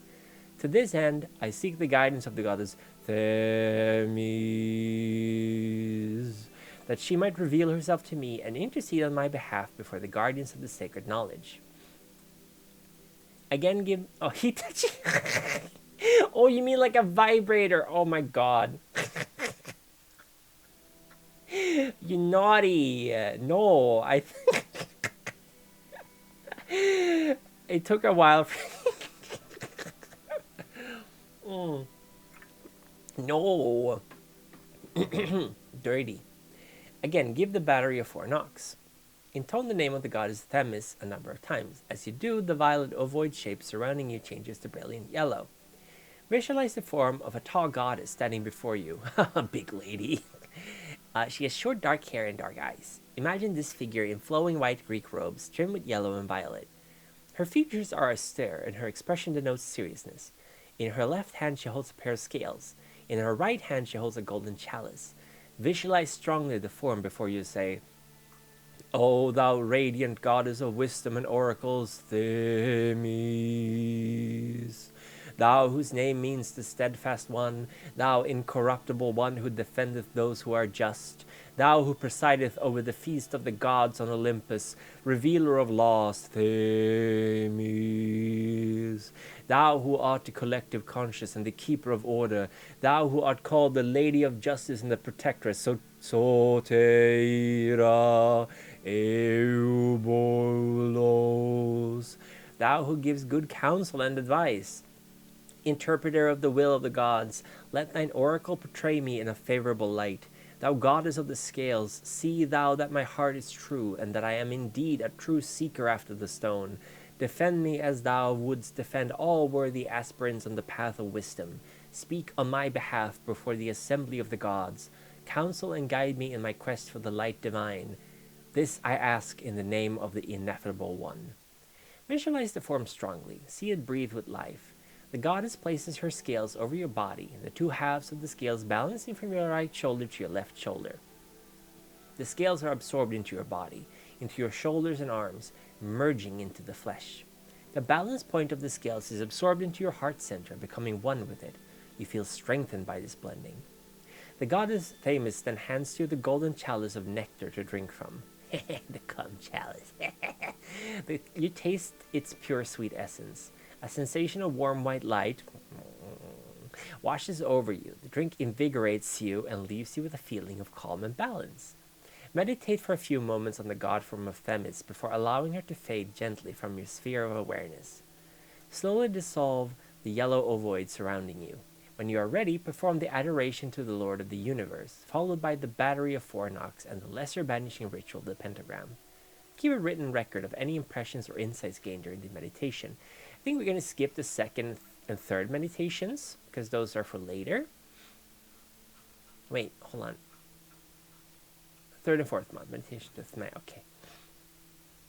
In all Golden Dawn ceremonies, the initiating Hierophant, acting as a living channel, brings the supernals, that's what they're called, the Kether Chakma Bina, the 3 topmost Sephira, in the Tree of Life. They're called the 3 supernals.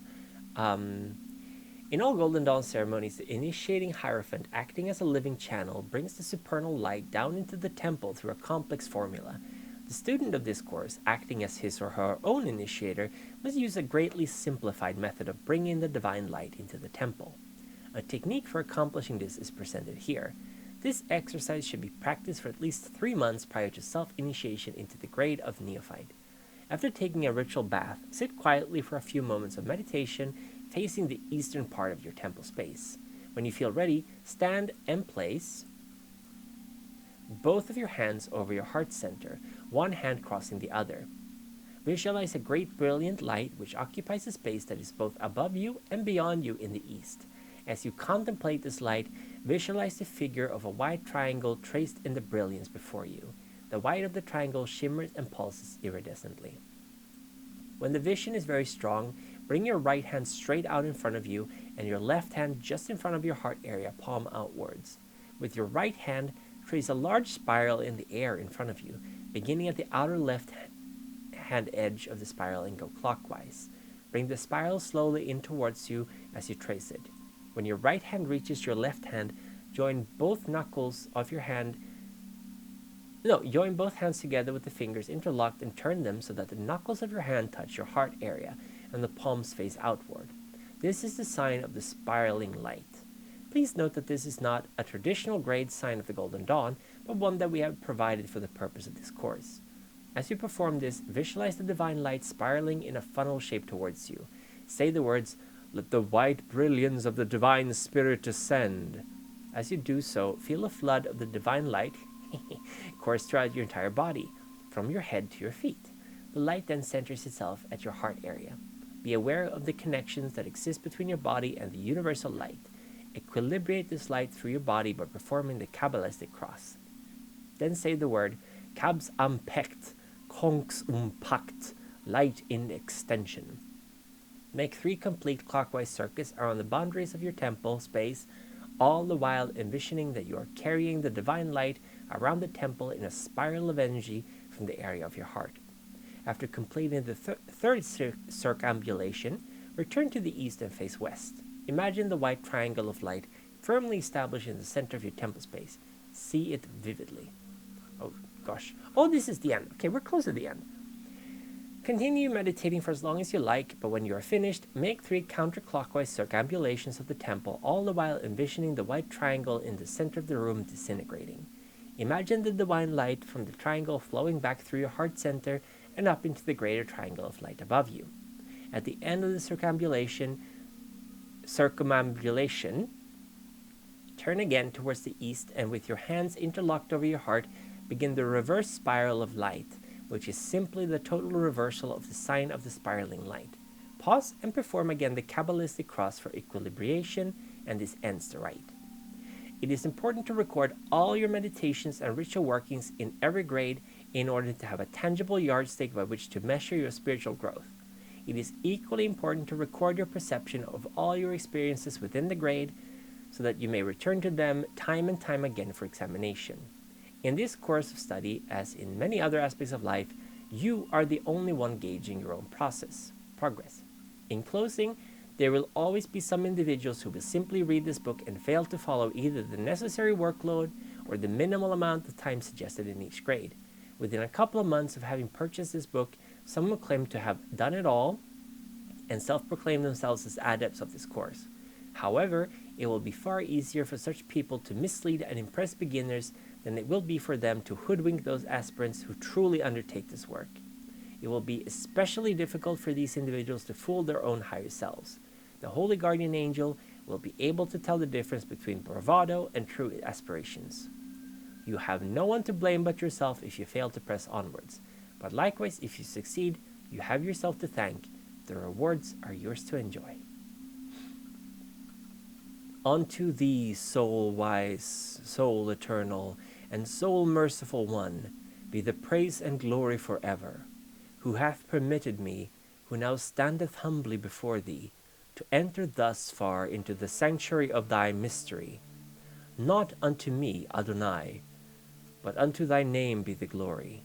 Let the influence of thy divine ones descend upon my head, and teach me the value of self-sacrifice, so that I shrink not in the hour of trial, but that thus my name may be written on high, and my genius stand in the presence of the Holy One. In that hour when the Son of Man is invoked before the Lord of Spirits, and his name before the Ancient of Days. Yay, we did it! We worked through it. I'm going to teach you all the Kabbalistic cross because it's pretty simple. Usually you don't do the Kabbalistic cross by itself. You tend to do it together with the Lesser Banishing Ritual of the Pentagram, the LBRP. Those are very easy to learn. They're available literally everywhere.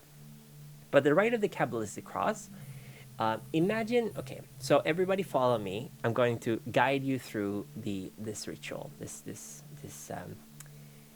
little ritual. It's very easy. Let's see here. Let me move to the middle of the screen. So you need to face east, right? It doesn't necessarily have to be east if you can't find it, but try to imagine yourself facing east, where the sun rises, the direction of the sun rising. And then close your eyes. Now visualize that you are standing or sitting where you are, and you begin to float. And you move up through the ceiling of where you are, and you see your house from above. And then slowly you keep rising through the air as you see your town, as you see your country, as you see the continent, you see the world, you see the planet Earth becoming smaller and smaller below you. You're floating up, and suddenly the solar system is smaller. You see all of it. You see Mercury, you see Venus, Earth, Luna, Mars, Jupiter, Saturn, Uranus, Neptune, and of course, Pluto, or not, depending on how you see it. And then, almost as small as me, can't compare. Everything just becomes smaller. Suddenly you see the Milky Way, the whole galaxy before you. It's all smaller than you. You're floating in infinity, a huge, vast void of nothing. Then, take your right hand and put two of your fingers, your index finger and your middle finger, on your forehead or above your head, and vibrate Ata. And as you do, a pillar of light emits from your forehead or above your head, straight up into infinity. Just a line of white, bright light. Then, once you finish vibrating that, you draw your hand down slowly to your chest, and you vibrate Malkuth. So that is Ata Malkuth. And as you vibrate Malkuth, you will see another pillar of light joining the first one, going straight down into infinity. You have now created a completely straight line from above you to below you of white light. Then bring your hand up and touch your right shoulder and say Vegevura. Vegevura or Gevura, depending on how you pronounce it. And to your right, another bright white light shoots out, a line into infinity. Trace it across your chest to your left shoulder and say Vegedula. Vegedula. Another name for Chesed, I believe. Yes. So Gevura and Chesed. And then bring, of course, another light going to the left. Then bring your hands together and clench your hands together like a prayer with your arms stretched out. And you say Leolam. Leolam. And visualize a cross of white light with you in the center. And then finally, Amen.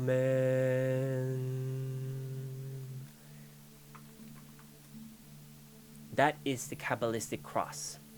Ata means you are. Malkuth means the kingdom. Vegevura, you are the kingdom. I believe the glory.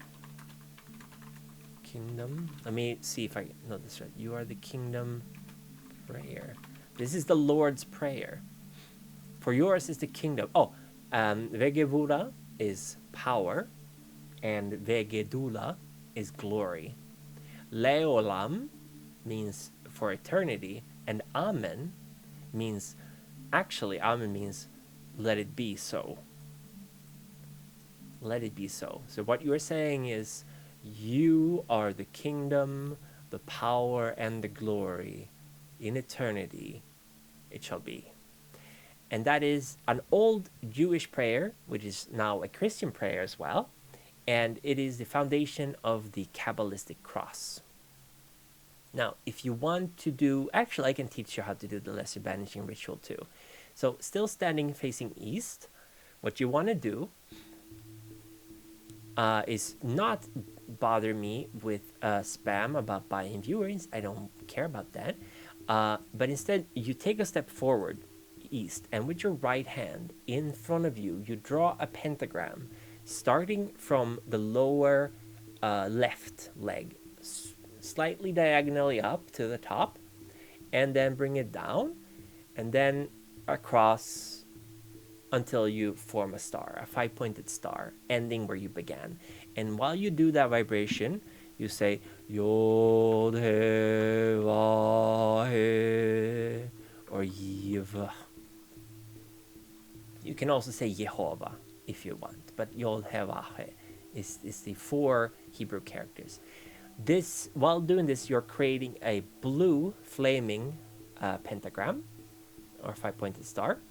And then you place your finger in the middle of the star and you trace a quarter circle to the south. So you turn in 90 degrees to your right. And then you trace another pentagram, blue fire, while vibrating Adonai.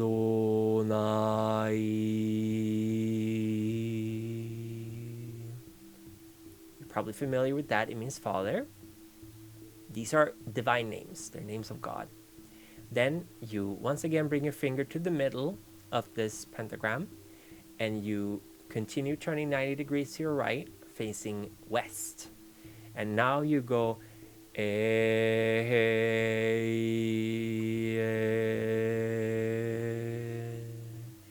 This is another name of God. Is often connected with it means I am, basically. It sort of means I am. And then you turn once more after anchoring in this pentagram. You turn now to the north and you trace the pentagram from the bottom left up, going Agela.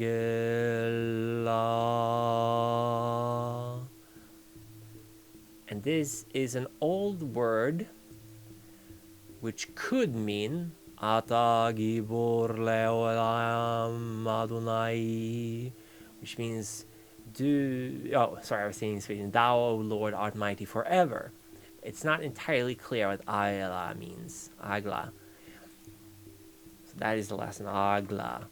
And then you go back to east again, having connected the circle. Then you hold your arms out to your sides, like I'm doing.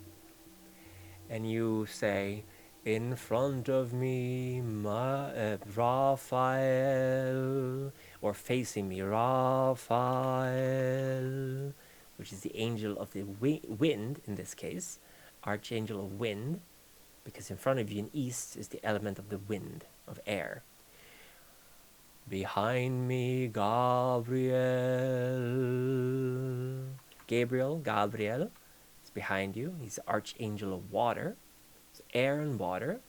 And while you're doing this, envision that you are showered with the color of the elements. So in front of you is yellow, and from behind you is blue. So it's like two walls hitting each other, and you are at the epicenter of where they meet.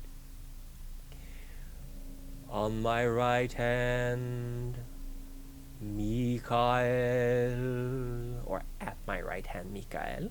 Michael, is the archangel of fire in this prayer. And imagine him as a wedge, as a triangular wedge coming in right in between blue and yellow, and making like a little arrow of red coming in. At my left hand, Uriel,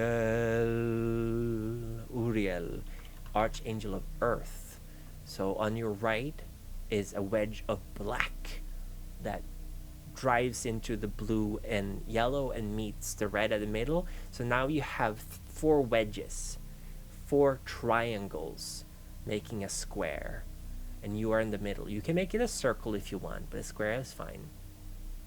And then with your arms still held out, you say, in front of me flames the pentagram, behind me shines the 6-point. Behind me shines the 6-fold flaming star. Something to that effect. I forgot the English pronunciation of it. I only know the Swedish.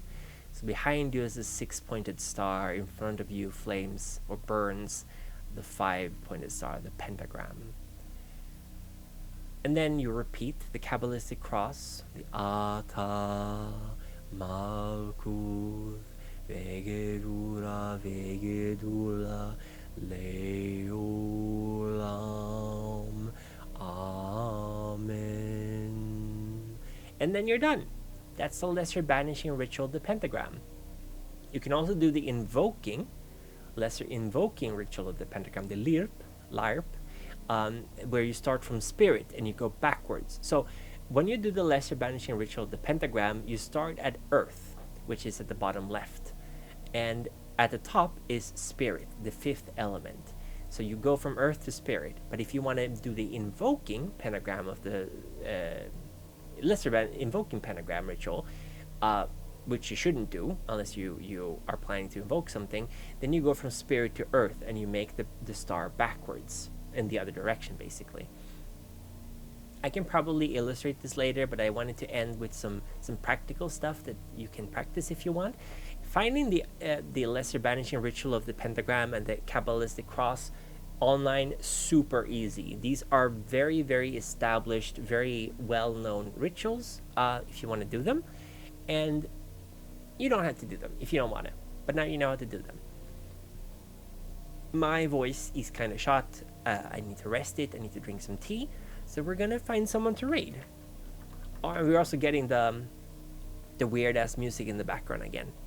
That's cool. I love it. Okay, we are gonna raid.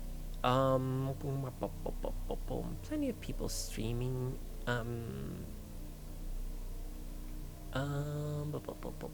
Thank you, Fontaine. Thank you. I'm glad you enjoyed it.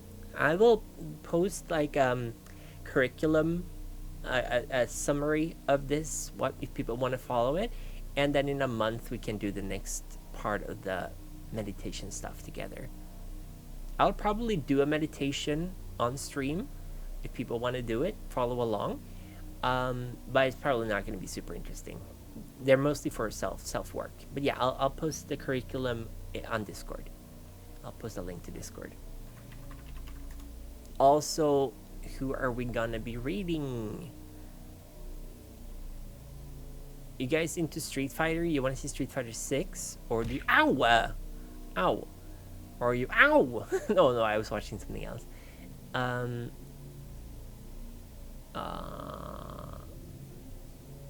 Link to the Past. Era is playing Zelda. Era is playing Zelda Super Nintendo. That is so cool. Let's read the sheep. The Welsh sheep. Era channel. The irony is not lost upon me. And the raid message is gonna be, I'm gonna egregore. I'm egregoring so hard raid. And the emote is gonna be stonks. This will make no sense at all. I love it. Okay, thank you everybody for coming. Tomorrow we're gonna hopefully try to play Space Marine 2. I've been looking into, I think I need to lower the bitrate actually and lower the resolution. I am egregoring. I'm gonna gore. Okay, thank you everybody for coming. I'll hang around with Sheep just a little bit, then I gotta go eat some dinner and shower before work tomorrow. But thank you everybody for coming. I had a lot of fun. I like reading. It was great. Thank you everybody. See you later, alligator. Bye Fontaine, bye Oxide, bye Rattling, bye Rufus. Bye everybody. Love you lots. Bye human error. Bye bye.